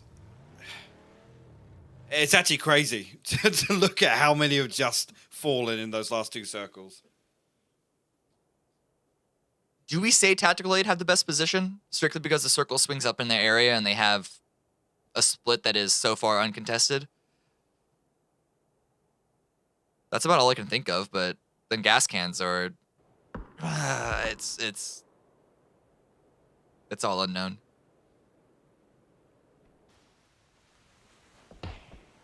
Oh, into the great unknown we go. Spicy Fish still has fought. Arguably one of the most congested parts of the zone right now over on the west. And yeah, they've got plenty of space to navigate past 303, but to see what the decision making is here. That's it, Gascans and Sharpshot actually sending a few shots up here. Skill shot. Can we make that stick? We can try. We can try, right? We can try, yeah. He seemed very receptive to it, so... Oh, yeah, he loved it when we called him that. It was his favorite thing. But 5 kills for Spicy Fish so far. They're actually making it work on this game. And so as far as a team that we were kind of worried about, can they really, like, solidify themselves in the top 10 position? I think they should be able to scrape it on in, especially if they're posting up a good defense against Bing Bang Boom here. Sharpshot has been discovered. That gives Silers the perfect opportunity to throw a grenade in onto that position. And if it's perfect... That looks good. That, just too far. And that only gives his position away at least a little bit. Sharpshot falling away, realizing that the situation is a little outside of his control. Keenan is coming in for support, but Roth is taking Oldlist taking a lot of damage off in the distance. Silence actually does find the knockdown. I'm not sure why Oldlist struggled to break line of sight, or whether or not he didn't have a decent understanding of the exact angle Silas had. This should be pretty safe. As I've spoken to earlier, and actually, yeah, 303 come through with it. They line up the team shot for that. They're actually flexing out of the compound. Good play for 303. If you can, like, they recognize that all the teams that are to the south and to the west of them, outside of the circle, are very, very healthy. So deal as much damage to them as they can, and it makes the rest of their game so much easier. Pushing out of that compound into the center of phase 5. But Silers should be able to get revived. Patcap's trying to get some covering fire back over towards Oldest, who has healed on up. But again, with the blue so close, that's going to make decision-making here a little tricky. Where do Spicy Fish go? Do they go push through BBB or push through 303? They got to pick one of them. They do. It's pick your poison time for them. Adam, actually... I don't know. Gascans seem to be the most active here, honestly, in terms of the pressure they're outputting. They are only as 3. They are encroaching towards TAC 8. Actually, Adam opting to fully pull up here. This is really good play. Tactical 8 have been pushing closer and closer towards the circle, grouping up as a full collective. But Gascans are finding the opportunities to get some isolated engagements. Zenny isn't in a position to try and trade back out. Neither is Alex, who's actually having to swing away from this engagement. Zenny takes a couple of shots, forced to duck down. This is going to continue to give Gascans the opportunity to push forward, but they still aren't really in the circle. And with Tactical 8, all 3 now grouped up in the hard cover of the compound. Do Gascans continue this push, or do they try and rotate to another area, perhaps on the lower ground of the coast? Ooh, Patcap's still alive. He's actually able to crawl towards the rock just barely. Oh, okay. No. Oh, no. Silers just can't hit that res in time. Well, Shinboy just wants out. He wants out of the lobby, apparently. He will bow out in 6th. Not sure what happened there, but a couple of nades actually sent forward. Civ actually going to find Sharpshot with that one. If that was a full connection or just some damage on... Yeah, Silas now get picked off. I was going to say, Spicy Fish need to try and spread away from that rock a little bit. Fortunately, still receiving a ton of damage. Gascans now continuing the push on the Tactical 8. They got a couple of knocks. They're going to take ground because of it. Good grenades as well. Now it is only on to Psycho Idiot to try and make things work for Tactical 8, but Correct Shot has the angle. It's all about putting yourselves in position to then execute and capitalize and collapse. Wow. Ooh, same thing could be said about Spicy Fish. They are now collapsed onto the ground. Grenades by 303. And BBB, because of that, they find an opening to push themselves fully into the circle, actually in front of 303. Yeah, what the next step for them is. They are out of the circle. relieved a bit of pressure outside, but looking at the way the terrain lies, they can't really play the crossroad. So I don't know if they want to divert to the north here, maybe try and capitalize on some of the information they're receiving on the east side of this circle. Roth actually looking to wrap towards gas cans here, or at least set up just away from the buildings. I don't think he's going to want to show his hand just yet. This looks like a forward play, or at least a little bit of forward planning on the side of Bing Bang Boom. Setting the pieces into position. They're the only team that has 4 up. So they're trying to use their main advantage as best as they can. 303 are still trying to scramble to even get into this next circle. I mean, they have the time. They're on the fast side of the blue, but that also just means that the distance the blue is covering with the vehicles that they have swinging around from the north. They shouldn't be too worried about PvE. You just don't want to be in a vehicle at this point. Like, or if you have to, the shortest amount of time possible. Whoa. Greg, where are you going? Oh, okay. Some wires got crossed. Some calls were made that might have been mistakes or just misled by unknown information. And Gaskins, they tried to flex out to try and have a little bit of a spread of their own, but they're now forced back into the single solo compound. And that just means Roth's position, which, to be fair, has been discovered, is just that much more threatening. Come on, get hit by the vehicle. Do it. Okay. Gives it a wide berth just in case. He'd actually just go straight over Roth's head. That forward planning now will come apart at the seams. 20 seconds left on this phase.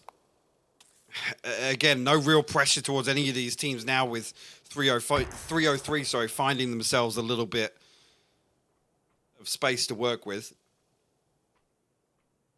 And this is it. This is almost where the stalemate kind of develops, because you don't want to be the first team to engage. That's just rule 1 in a scenario like this. Circle centers up. This continues to put Bing Bang Boom in a great situation, and now 303 are going to have to struggle because they are outside of the circle, and with the wide spread that BBB have and the entrenched position that gas cans have, it's going to be a hard task to try and break on in. But if Roth deals some damage, continues to put pressure onto gas cans, this might actually be a playable position for 303 to then follow up on. Grenade doesn't make its way into the compound, but still, pressure is pressure.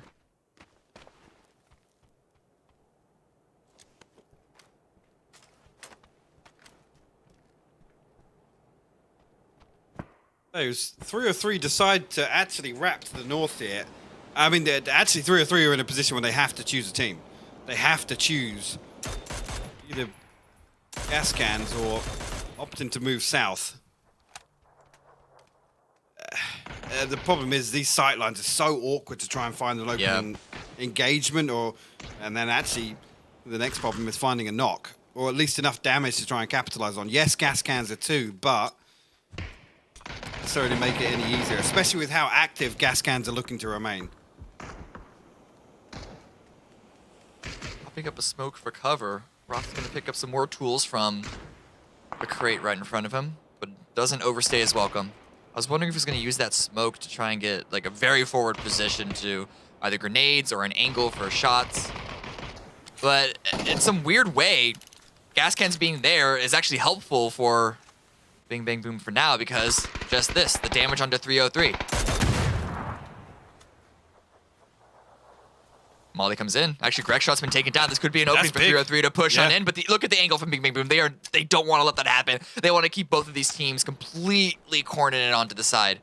Don't want to give them any space, any ground. Nico's actually opens up, though. Retaliative will fall. Ewid's desperate to return some of this damage, and no way, actually it's Keenan and Oldest to pick up both of those. Now, well, that's wraps. I was going to say, just a matter of time. They will actually deny Bing Bang Boom, take 7 kills here. And in what has got to be the weirdest circle, or I guess weirdest outcome of any of these games tonight, Cameron. What the hell was that? That was just, you called it. It was a very slow end game because of how much action was essentially required for these teams to get any sort of position throughout the mid game. But I'm more focused on the fact that finally, we have a team get a win without an astronomical number of kills. Niku's throwing himself onto fire at the very end to deny the point. Just makes sure of that. And it's actually Gaskins that come out with the most kills with 10 from that round. Really? Yeah, but still, either way, we thought it was going to be a normal game. We thought, but I guess we're not getting any of those today. We thought wrong. Yeah, we've had a real mixed bag. I mean, actually, I'm still excited for what game 6. That felt like a game 6. So yeah, it makes me a little worried about what game 6 is going to be like now. Oh boy, have you ever seen a game 7 scrim? I don't want to. I never want to see a game 7 scrims game. No. Oh boy. Listen, I Especially just not a Miramar. Oh yeah, that's gonna make it even worse. I just can't wait to see the replays here because I'm just tracking all of what happened that game with nothing's playable, nothing's good, everything is water. I feel like at least through Circle 1, like a couple of teams were looking to position early to maybe take some fights, but it just never materialized. With so many teams losing 1 or 2 here and there, and not really over a compound, it was more just like pre-rotation. It was ahead of Circle Pop. Then you have things like what happened with Mime going on, which was just, yeah, sure, okay, you take that part and parcel with a game like this, right? This fight was chaotic. And if anything to take away from this, what a rush. There are no strangers to fighting. No strangers to try and go for those early game engagements. Very good follow-up by Bing Bing Boom to then sweep that space once they found the opening. But there are also a number of just weird fights out on the side like this, just because there was nowhere else for teams like Liberate and Snow Patrol to go to, so they basically had to fight each other for some point. Some little... It's almost like those in a bracket when they have a third place match. It's a little like, yeah, sure, I guess we'll play this out, but it doesn't feel that great. I'm here so I don't get fined. Basically. But, it's... the thing is, I guess with some of these teams, you look towards the lower end of the leaderboard. Again, this is sort of one of those anomalies where maybe an upset could happen, or a wildcard team pulls out a win, so to say. But also, this is one that once we get to the live competition, this is where you really want to see some of those teams brush up on the team fighting, right? Some of those instances that you don't necessarily naturally come across throughout the course of the expected rhythm of PUBG, so to say, as unexpected as it can be. But actually, I'm amazed that the drop-off is this steep. 17, 16, 9, and then it goes to 5, and then almost just scraping together points on the right side of the screen. Yeah, but there were a lot of teams that were able to grab at least 2 or 3. This is sort of the scoreline that I was expecting from the previous game on that itty-bitty southern island. So at least we get it here, and Bing Bang Boom finally come out on top, talking about teams really making sure that their team fight is working out. They survived to the very, very end with 4 up, and I know it's such a cliche, but it's a cliche for a reason. 4 alive at the end game only increases your chance of winning by a huge percentage compared to 3 and, God forbid, 2 or below. So definitely a good run by Bing Bang Boom off of very, very interesting circumstances. Ooh, they tie it up with that, actually. Gascans and Sonics now at 114 apiece. That's actually, that's crazy. Again, big upswing here for Gascans, I gotta say. Yeah. Yes, they finished relatively comfortable yesterday, but I'm pretty sure there was still, a 15 to 20 point gap between them and Sonics, at least.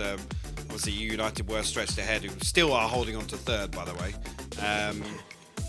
Yeah, that's actually, that's pretty crazy, but a big game for Bing Bang Boom. Now, move themselves from the right side of the screen to the left. Yes, it's not comfortable, but they're effectively 2 points away from Black Sheep Office in order to get into that top 10, break into the top 10 on their first day.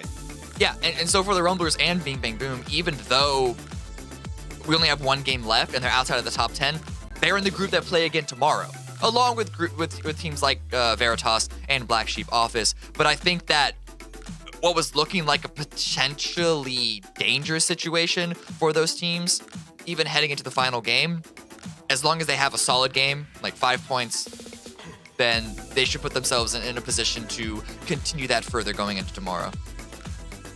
Yeah, for sure. I mean, there was still probably more concerns to come away from today. Ultimately, there's still games left to play, so you got to stay open-minded. The problem is, well, actually, no, I guess it's probably a benefit with some of maybe the expected winners.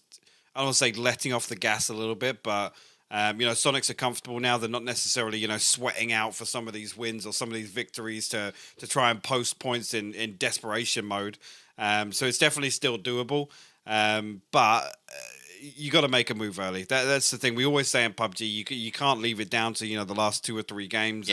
And that kind of clutch up scenario. And the other thing is there's a big range here. Top 10 should be achievable, even for some of these teams that aren't necessarily top spot contenders. The middle of the packers should definitely get themselves as comfortable as possible early on. Well, there was one game left for Group B and, well, even C to get themselves in different comfortable positions for themselves. We're going to go to a break. Don't go anywhere because we'll be right back with the final match of the night.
One more Miramar, one more match overall of the night, and for Group B.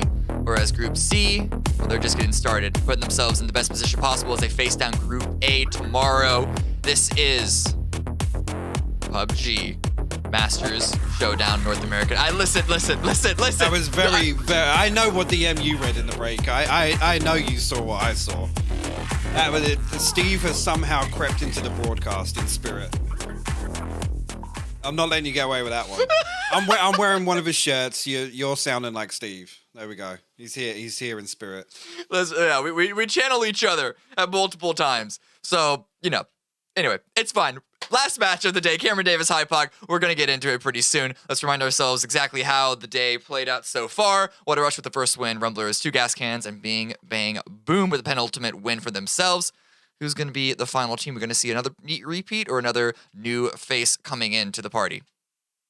I mean, big tick in the box. I've kind of harped on Bing Bang Boom since setting my own expectations for them. Now, I don't want to say they've got a little room to breathe. They definitely need to close out strong because for me, obviously the expectations are high. Definitely one of the more seasoned rosters we have in the lobby today. And definitely want to make a good impression here on day one. They should be running off the fumes of that previous match, put themselves into an even better spot here. Just a few more seconds before the plane gets into the air. What do we got next? The countdown for the final. What's next? Yeah? Let's spin the wheel. Ooh. Roll the dice. Ooh. I am cheating and looking at the plane before the audience can see it, but... Right, okay.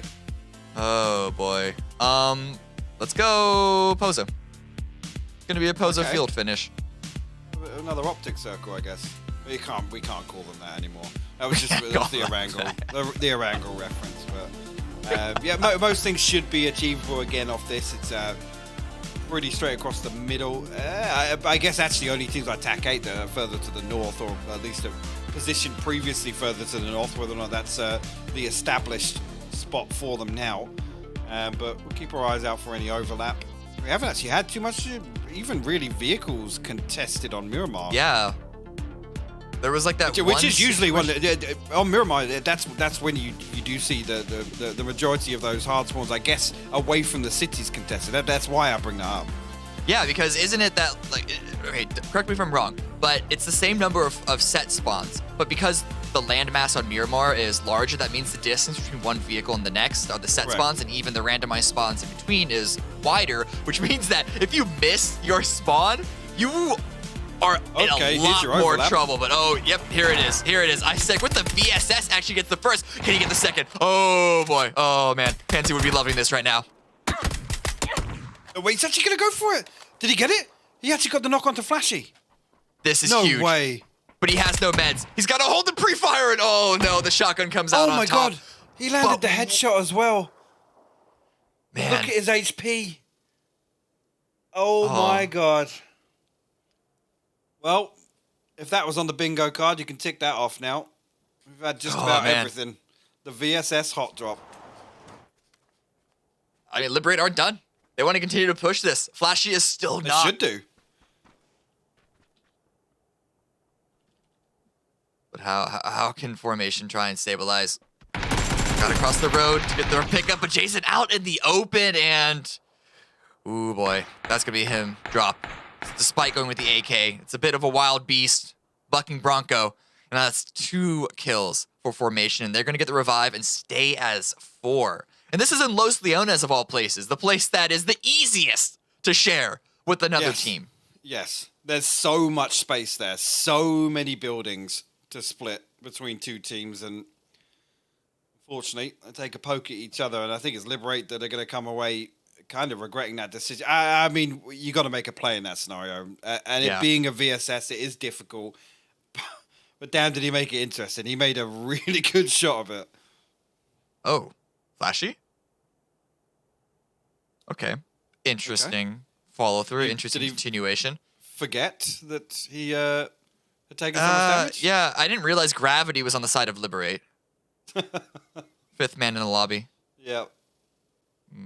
But hey, it's another Eastern Circle. Yeah, there's not as harsh. Obviously, this is a little further over towards Graveyard. But again, this is one that the lack of roads here. That circle 1 rotation is absolutely pivotal. Liberate. Do they continue? Oh, it looks like they might.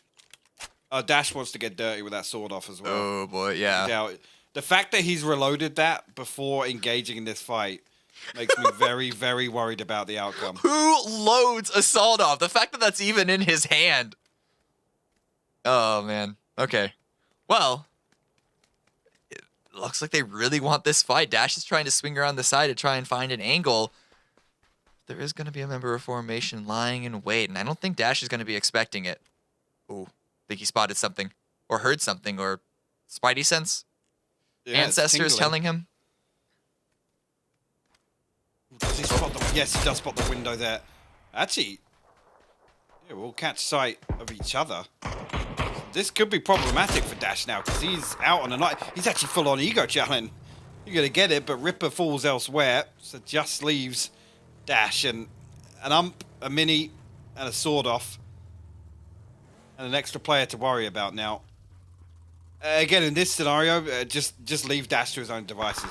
Don't even challenge it. It's not worth it at this point. I mean, formation sat in 11, 38 points now after the Ripper punch out. Woo. That's daring. Yeah, he's hard holding that angle. A grenade almost seems like a waste of resources in that situation. But Dash wasn't able to find the headshot, despite flashing giving him many opportunities, or Idekron, whatever it is. Oh, still going for more, and I mean, I guess formation want this, but Zenny has been watching over this the entire time, and he's lined up the headshot. Doesn't want to fire just yet. But now Flashy goes down. This is what you're talking about. Let it be, but thankfully, Dash has been taken out. The revive should be coming on in, but do Tactical 8, do they follow up on this?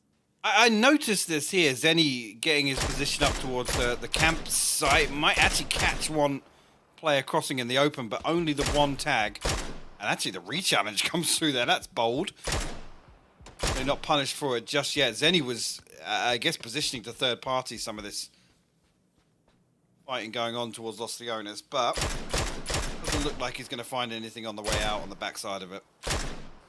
Yeah, I imagine because there wasn't any teammate there to back him up. He was mostly looking for an opportunity to pick up 1 or 2 more kills.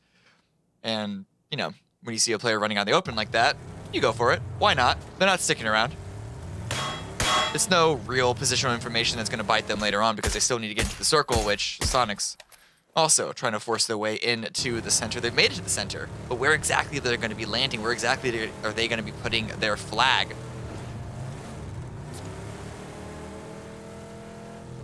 And whether or not this is just another exploration phase for Sonics, like I said, I don't think they're hell bent on sweating out these wins. Oh, maybe a little bit of that ego factor to consider. They're tied up with gas cans now. True. Whether or not they do want to close out in first place. I mean, really, if you look at the expected outcome, United are going to come back and take first place tomorrow. They don't have to get an awful lot to match this. Yeah, being down 5 games, about to be down 6, it's still a very close third place for them. But mine with the first kill onto Silers, finding an opening there. The rest of Spicy Fish, how are they going to react to this? I think Silers might just be left out in the open, looking at what we saw on the minimap, but BBB also rotating up. This isn't too far from that area. It's still the sort of, there's almost like a donut happening around the dead center of this circle. And Bing Bang Boom are just on the opposite side of Sonics. They want to fan out a little bit. Well, at least not settle this early on. And again, the benefit now of this circle being a little further inland than the previous game, there is a lot more that is attainable. Okay, yeah, he's not going to get punished for it. That's an ego moment. Oh yeah. There was no need to drive out there to confirm that kill. No need to, but a desire to. Yes. Again, don't ever expect a team like Sonics to leave somebody down out in the open. That just doesn't happen. Valley 8 now driving across Tactical 8. Because then he hits a rock. That might stall him out for a second. And some good covering fire from Corsac going to push him away. Valley is going to be alive for now. Gives Rumblers the opportunity to try and get themselves in a better position. Because Tactical 8 have completely stalled out here. They're inside the circle, just in the hills, just to the north of Los Leones. But if they were planning on getting any further in before Phase 2, those plans might need to be changed. I think actually, yeah, if you look down to Los Leones, they're actually the only point of contention, really, once this closes. Wildcard, look like they're receiving a little bit of fire on the way past, but no knock comes through. Gas Can's now looking to come back in on the west side, whether or not they choose to engage this early on. Oh, what? Wait. What? What? Cow saw someone. Cow saw something. But, yeah, I'm just shocked that Gaskins are even in this position to begin with.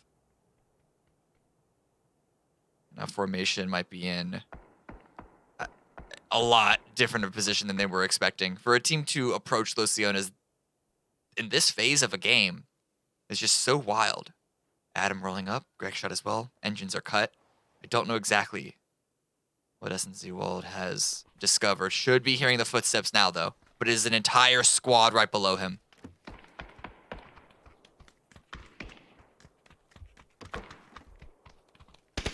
This is this is like Nightmare Los Leones, but yeah, Gascan's good for the clear. Run up as a whole pack doesn't even allow them to get the one. And this is the thing. It also goes down. You take early engagements like this, that's what you want to see. That's not what you want to see. Circle 2 pulling all the way up to Azahar. I was saying in the previous game, there are no good circles on the East Coast. This is another example of it. This valley that comes down to the south side of Azahar, like, again, you come into this late, there's just no chance because there's so little to play here, and some of the most important positions are so easily punishable. Like early on in the game, you know, where teams are getting to the high ground, they're trying to hold on to those edge positions. They can just put so much damage into that valley, and there's only 1.5 compounds really that control it. Other than that, it's a shack, it's a ridge, it's not good. Oh, Hikerman trying to do some damage, but he can't even get one before he gets dropped by Maji. So a good hold by Wildcard, and the rest of Water Rush are not, just barely not in position to help. Nightly Esports also driving by, but they're not going to stop on this. They're going to try and find a better position for the rest of the game. Pat Caps. Sparking gets confirmed by Dodge, and Pat Caps trying to deal some more damage, so that's multiple teams shooting in on the rotating Yahoo.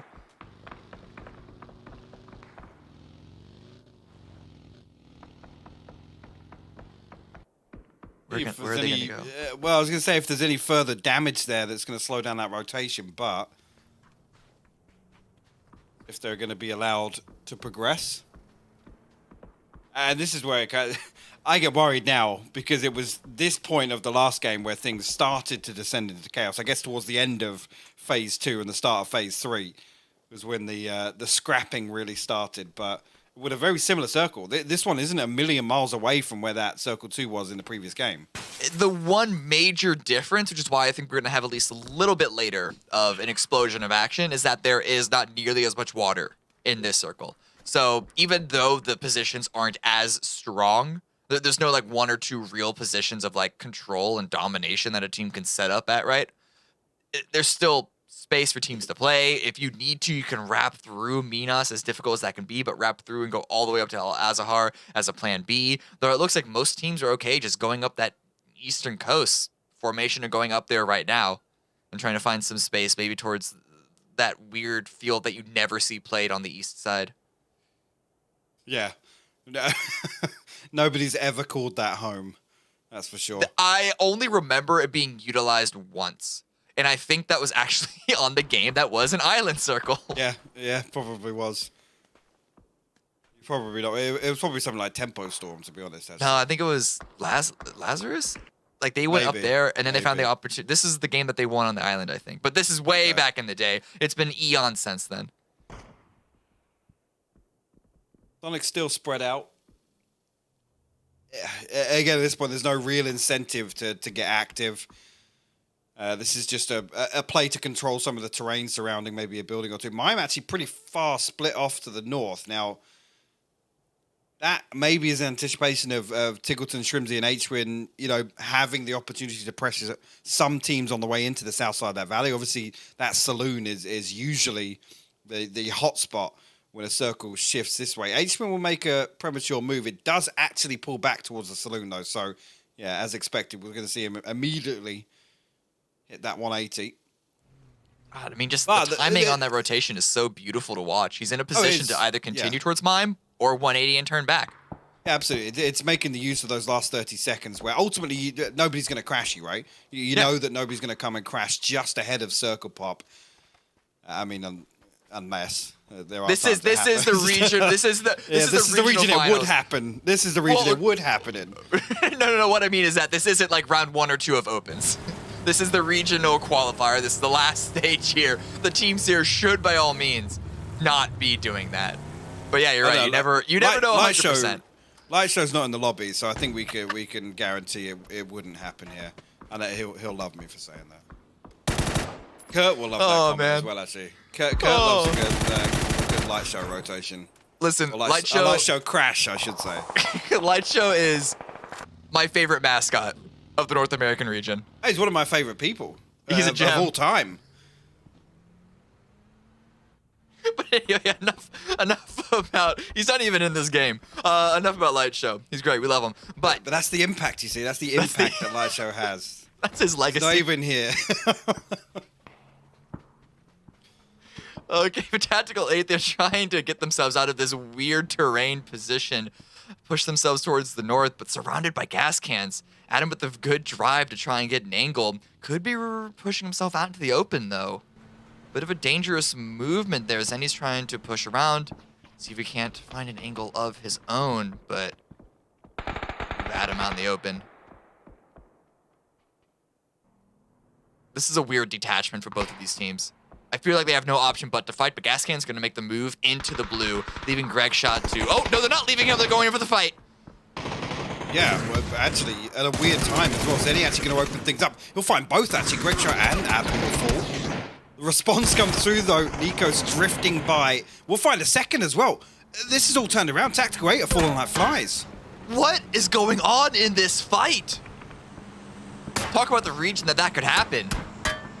Lord have mercy. Palix is the only one remaining, and he is, I mean, this is probably the best decision made in the past 10 seconds of leaving his teammates and just trying to survive in the circle elsewhere as a solo. And Gascans through all of that, they survive. They have all 4 up. Oh, no wow. way. I thought the timing of that was going to be awful for whichever team ends up winning that engagement, right? Yeah, but somehow, some way, they come out on top. And now Rumblers here shifting our attention towards the north. Valade has taken a lot of damage being as far away from his teams as you can expect him to always be. But he's able to get away, at least for now. And some pressure coming out from low stage D as the circle swings. Bit of a medium shift towards the southwest. Spicy Fish, Sonics with the best positions, but you can't discount Dodge despite fighting it out with BBB. And yeah, Mirage down, but there's 3 whether or not Dodge can secure this position. Circle did pull away actually a little bit, so down to this side will give them a little bit of time at least to reconsider this hold. Big Bang Boom actually looking to get very aggressive on the roof with the utility here. Well, it's looking to assert dominance over Dodge. It's not a lot of cover, but the line of sight could be just what they need in this. Infinite is going to get found. Gary is here up close, hiding in smoke, knows that there's a player just around the side. He's going to be Got to make a move, though. He's got to do something. That's the problem. He's trying to be a rat, but the rest of his team is falling apart while this is happening. Not to mention Gascan's also sneaking in from the south. I think Cherry was making a play to hold the cross here, but the cross has already come through. He's lining himself up. He could get a couple, but oh no. Oh, it all crumbled at the final moment. He did so much damage there. Maybe Gascans can finish through. A barrel, and I think he gets a couple of knocks there, honestly.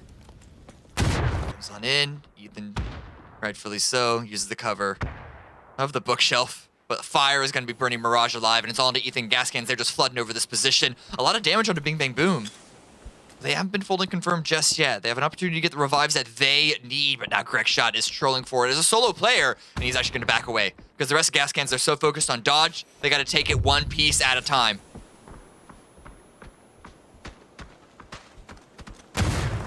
Grenade comes out from Ethan, finishes off the kill in the Nikus. That's the heavy hitter taken out, but that doesn't mean the Gascans are out of fraggers. More grenades come on in, but it's so full of smoke. Like Snoop Dogg's dressing room before the halftime show, but he's gonna get a knock, can't get the confirm. And that's gonna be dodge taken out. Now Big Bang Boom, they have the revive, so they can post up and try and follow through on this engagement. They know there's a knock on the gas cans.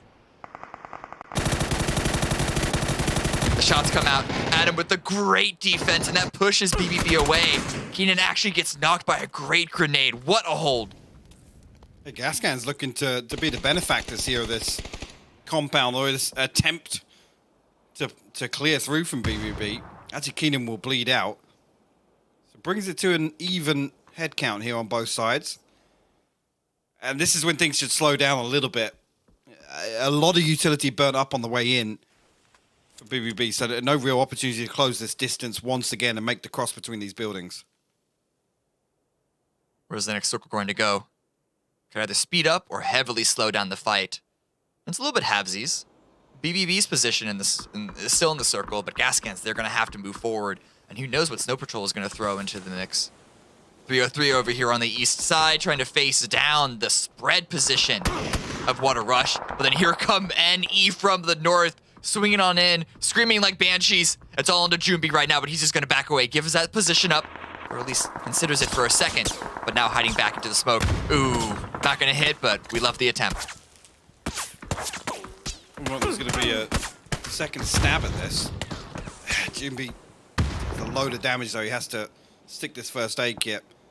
Knightley aren't pushing to clear this right now, or really contest Junbi's position. He could backstab them here.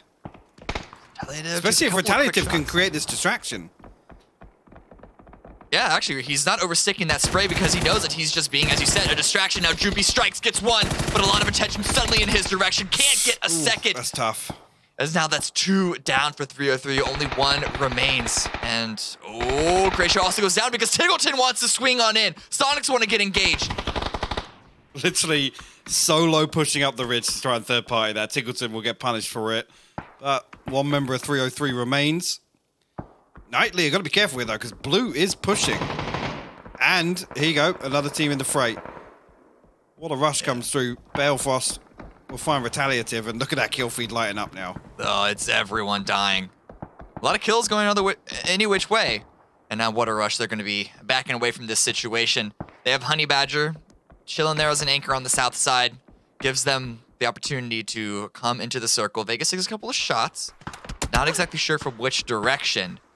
But at the moment, Sonics, they are just focused on getting these last few members of Nightly Esports out lobby, and they are successful at it. 8 teams remain.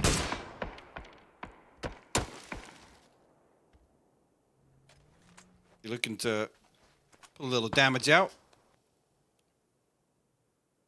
This is a good push. Good call by Sonics. Don't go into Newt. I think this is actually the better position for them to take to try and... Hey, if it's me, if you want to contest any ground now, it's south side of the road. The north side, with those sight lines out of Junkyard and Rumbler's position, that little dip being occupied, I definitely favor south here. Looks like Sonics agree. They're not going to push the ticket too much. Because running over that hilltop on the way to Water Rush's position is going to be opening up too many sight lines, so they might just have to be happy with the little bit of ground that they have right now. Back on the west, Gascans still haven't really tried to force their way into Bing Bang Boom. But the Blues coming in now. They have a little space to work with, but Greg has been dropped. I think it's all onto Adam. Solo player remaining. Put up some good numbers so far. 8 kills for Gascans. So even if they go out now, it's still a very, very solid finish. But they want to confirm first place over the Sonics. At least as they can for now. Trimsy on the hunt, though. He's going to spot one player out. You see that. Find that pretty easily onto Balefrost. No return knock just yet. A load of damage comes through, but actually from afar, Both Mime and Shrimsy will fall, just leaving H-Win. Should be able to get at least one of these res. But Newt actually looking to close the gap here. Well, H-Win will just submit and go for kills instead. Really good push by Newt to try and backfill along Sonic's, but with the pressure of the Rumblers and the fact that they need to push into that area, Colton's not going to be pushing too far as a lone player. Just trying to get some damage, but allow What a Rush and Sonics to clean each other up because they know that they're both very, very wounded. Back onto Adam. Finds an angle. Trying to find a way to get into the circle, a way to get behind some cover, but Snow Patrol might not be giving him the opportunity. They're not exactly peeking him too much. But Adam seems to be aware of their existence. Rumblers gets eliminated in the meantime by Newt on the north side. But back Adam takes a couple of shots, takes some damage himself. He's stuck in this position. No real other option for him.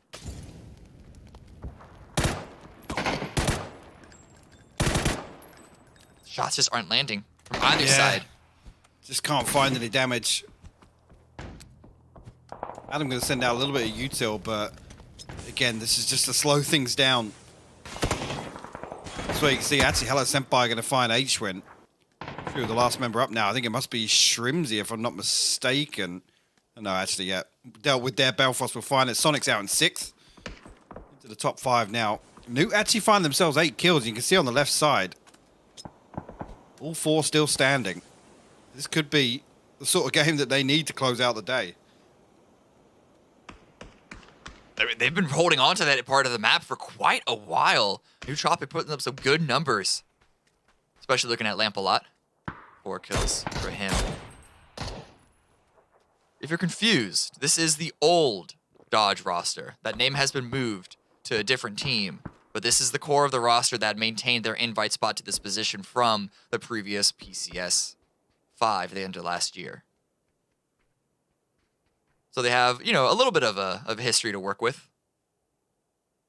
A little bit of a bar to try and keep themselves over. Prove themselves that they deserve the invite. And I think with a game like this, at the very least, is definitely something to stand on. 19th place isn't the best position. But I think they're coming in from Group C, so it's not over for them just yet. They still have all of tomorrow to play, and who's to say that they can't win this game outright? We still have 5 teams remaining. A few of them quite healthy. But I think, wait, Neutronic is the only one with all 4 up, it looks like. I think so, yeah. Yeah, they are. Even Snow Patrol and BBB are down to 3, so a real opportunity here, like I said, to close out strong. And when you consider a couple of the teams that have pushed themselves, I guess now comfortably within that top 10, only came into today with 20 points, you know, really, they close this out and they're not in the worst of positions. It might look bad now, but with tomorrow to play, you can definitely pick up where they left off, certainly if it's a win.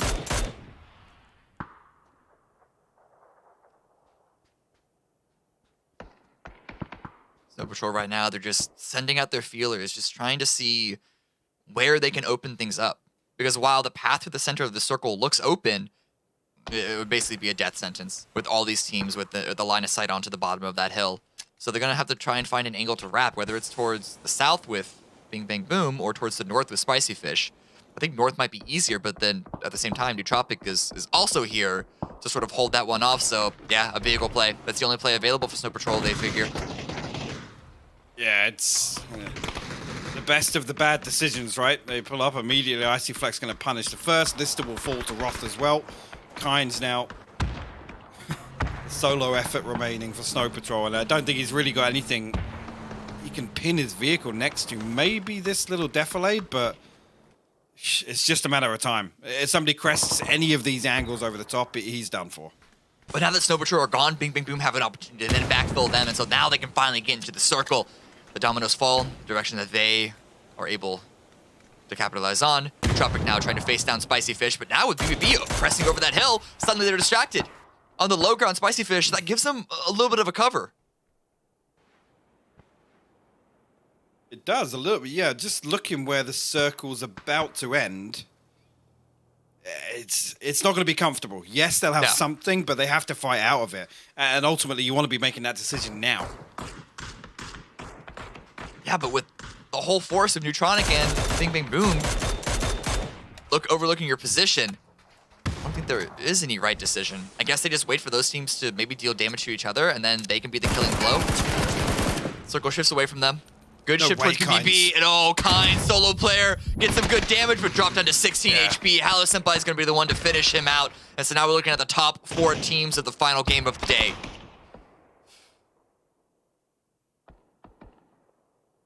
Still, Newt should be able to get back to 4 strong, so still have that man advantage over the other teams.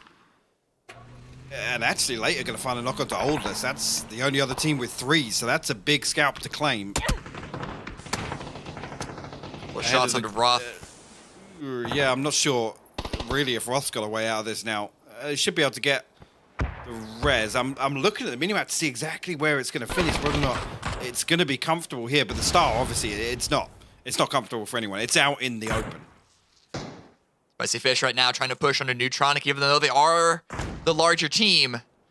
I think Spicy Fish figure that they have better opportunities for grenades and utility, and they tried to use the opening of Bing Bang Boom, getting the revives to their advantage, but the timing not on their side. They weren't able to find any frag grenade kills to start the waterfall over the ridge, and now it is just Uncivil remaining. Solo player, not much that he can do, and he is very quickly going to be taken out by Leda. Water Rush pushing in from the south side. They now have the next lineup onto Neutronic, and Bing Bang Boom are they're just chilling. Not a lot that they really need to do. Really, no, it's actually, it looks like they want to pressure towards Water Rush right now, and a 2v4 earlier. Can they repeat their success? Belfast will be the first line of defense, but no, they both fall. Water Rush out in third, and Nuke now find themselves in a 4v3 with Big Bang Boom. Ooh, Roth is so up close. Nice reposition actually from Roth, yeah. Oldest has also dropped down the hill to give some support, and then they're leaving Sharpshot on the top side. This is a great play. We know how good Sharpshot is at long distance, but he's taking a lot of damage. And then this gives Hallow Senpai, well, they know they just need to drop fire and flames. That's Oldest and Roth down. It was a great play, but heavily countered by the utility from Neutronic, and now it is all but done for Bing Bang Boom. Sharpshot might just be giving himself away. Picks up some utility, but a 1 versus 4. Same thing with the previous match with Tiggleton. Virtually impossible. Yeah, this is, especially with how much damage had already come through. Nootropic closed the day out. 15 kills and the chicken dinner here. I mean, that's how you want to close out a bad day, right? Yeah. This is almost like all those frustrations throughout, obviously with the circles and a couple of weird games. Like I said, they put themselves right back in contention in terms of some of the teams that came into today with arguably less points than they've managed to accrue now. Yeah, and I mean, sure, before the end of that game, they were in 19th place. We'll see where they are now, but they have the entirety of tomorrow to play. So even though it was a bit of a slow start for them, if they can just sit on this great ending to the game and use that, dare I say, bit of a cliche, momentum heading into the next day, I'm confident that they can easily put themselves in a top 10 position. They do have a lot more teams that are also going to be banging for those exact same spots, but that was it. That was the final game of the day. We are going to go through a replay of what had happened before we go to a great secret interview with a secret person. Not going to tell you. You're going to have to wait around and find out. But this was, like you said, the previous game was, match 6 scrims? There were a couple of times that this one looked like match 7. Well, yes, definitely wasn't as bad as the previous, that's for sure. But again, similar circle, there's going to be a similar outcome here. This is one that ultimately, like I said, there's just no good circles over there on the East on Miramar. There aren't. They're definitely not in terms of, early game space and comfort and information. All the key indicators we look for when a team is able to really nail down the macro. This is one that ultimately, there's like 3 roads that come through this circle. So the rest of it is just off-road vehicles, pull up on a ridge, a solo here, a duo there. It just gets so scrappy early on. Yeah, and we just saw this end of Spicy Fish there. Great attempt, but there really wasn't much that they could do. They just needed those pieces of utility that they threw to be right on the money the second that they threw them. Because that window of opportunity with BBB trying to reset themselves was so small. And then, of course, despite the great aggressive play by Oldless and Roth, they get burned to a crisp, and then it was all into Sharpshot. So Neutronic with just 1-2 punch. They knew exactly who they needed to take care of and win one at a time, piece by piece. It all fell their way. It did, and actually credit to Nootropic playing that endgame so well. There was there was a moment there I noticed, they confirm the tag onto Sharp Shot. They then know that they can swing up and absolutely make best use of the numbers advantage, right? And it's little things like that, the timings, the synergies that you credit towards potentially the IGL, but with I don't want to say a new roster, but certainly with a change to this roster. Those are the little things you look towards very early on in a roster's life cycle. Yeah, exactly. And 25 kills, points, 15 kills is a great way to end the day. What a drop off from first to even second place. They have more than twice the points of second place. And then it was a big game, man. Yeah, and actually it's Gas Cans in third despite only get one placement point. So they were going heavy from the very beginning, knowing that they needed to be active in order to have a solid game. Yeah, they did, and that's a good way to close out today. Obviously, they went back to back, and obviously riding a little bit of that confidence. Gascan's actually going to close out on top here with 123 points. Now, that certainly wasn't on my list of expectations. They obviously finished pretty strong yesterday, but definitely closing out the weekend where they'll be really, really happy with their performance. Yeah. Now all eyes are on a couple of different teams. I think we're looking at Nootropic. Yeah, sorry to go. I was just looking there at where they sit after that final game. 38 points. We take those. Yeah. I think there are some teams from Group B that might be in danger. Wildcard Gaming is definitely one of them, only 45 points. Nootropic are one of the many teams that have more games to play tomorrow that, it should be easy. Wildcard Gaming, I don't think, are going to be in the top 10. Unfortunate to say. They had a couple of good games at the beginning, but they just weren't able to follow through, it looks like. Yeah, and just to come back to the point I was making towards the end of that game, you look at Nootropic versus Shoot to Kill, for example.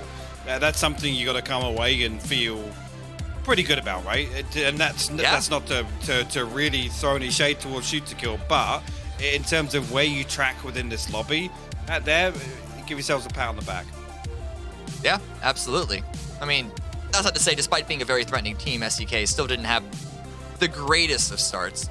I think they'll turn that around overall, but yeah, we have full faith on them being able to, as you said, turn that around, turn their fates around, and get into the top 10 themselves. I was going to say they had a better bad day than STK, and that's an accolade to take away from this leaderboard there, Cameron.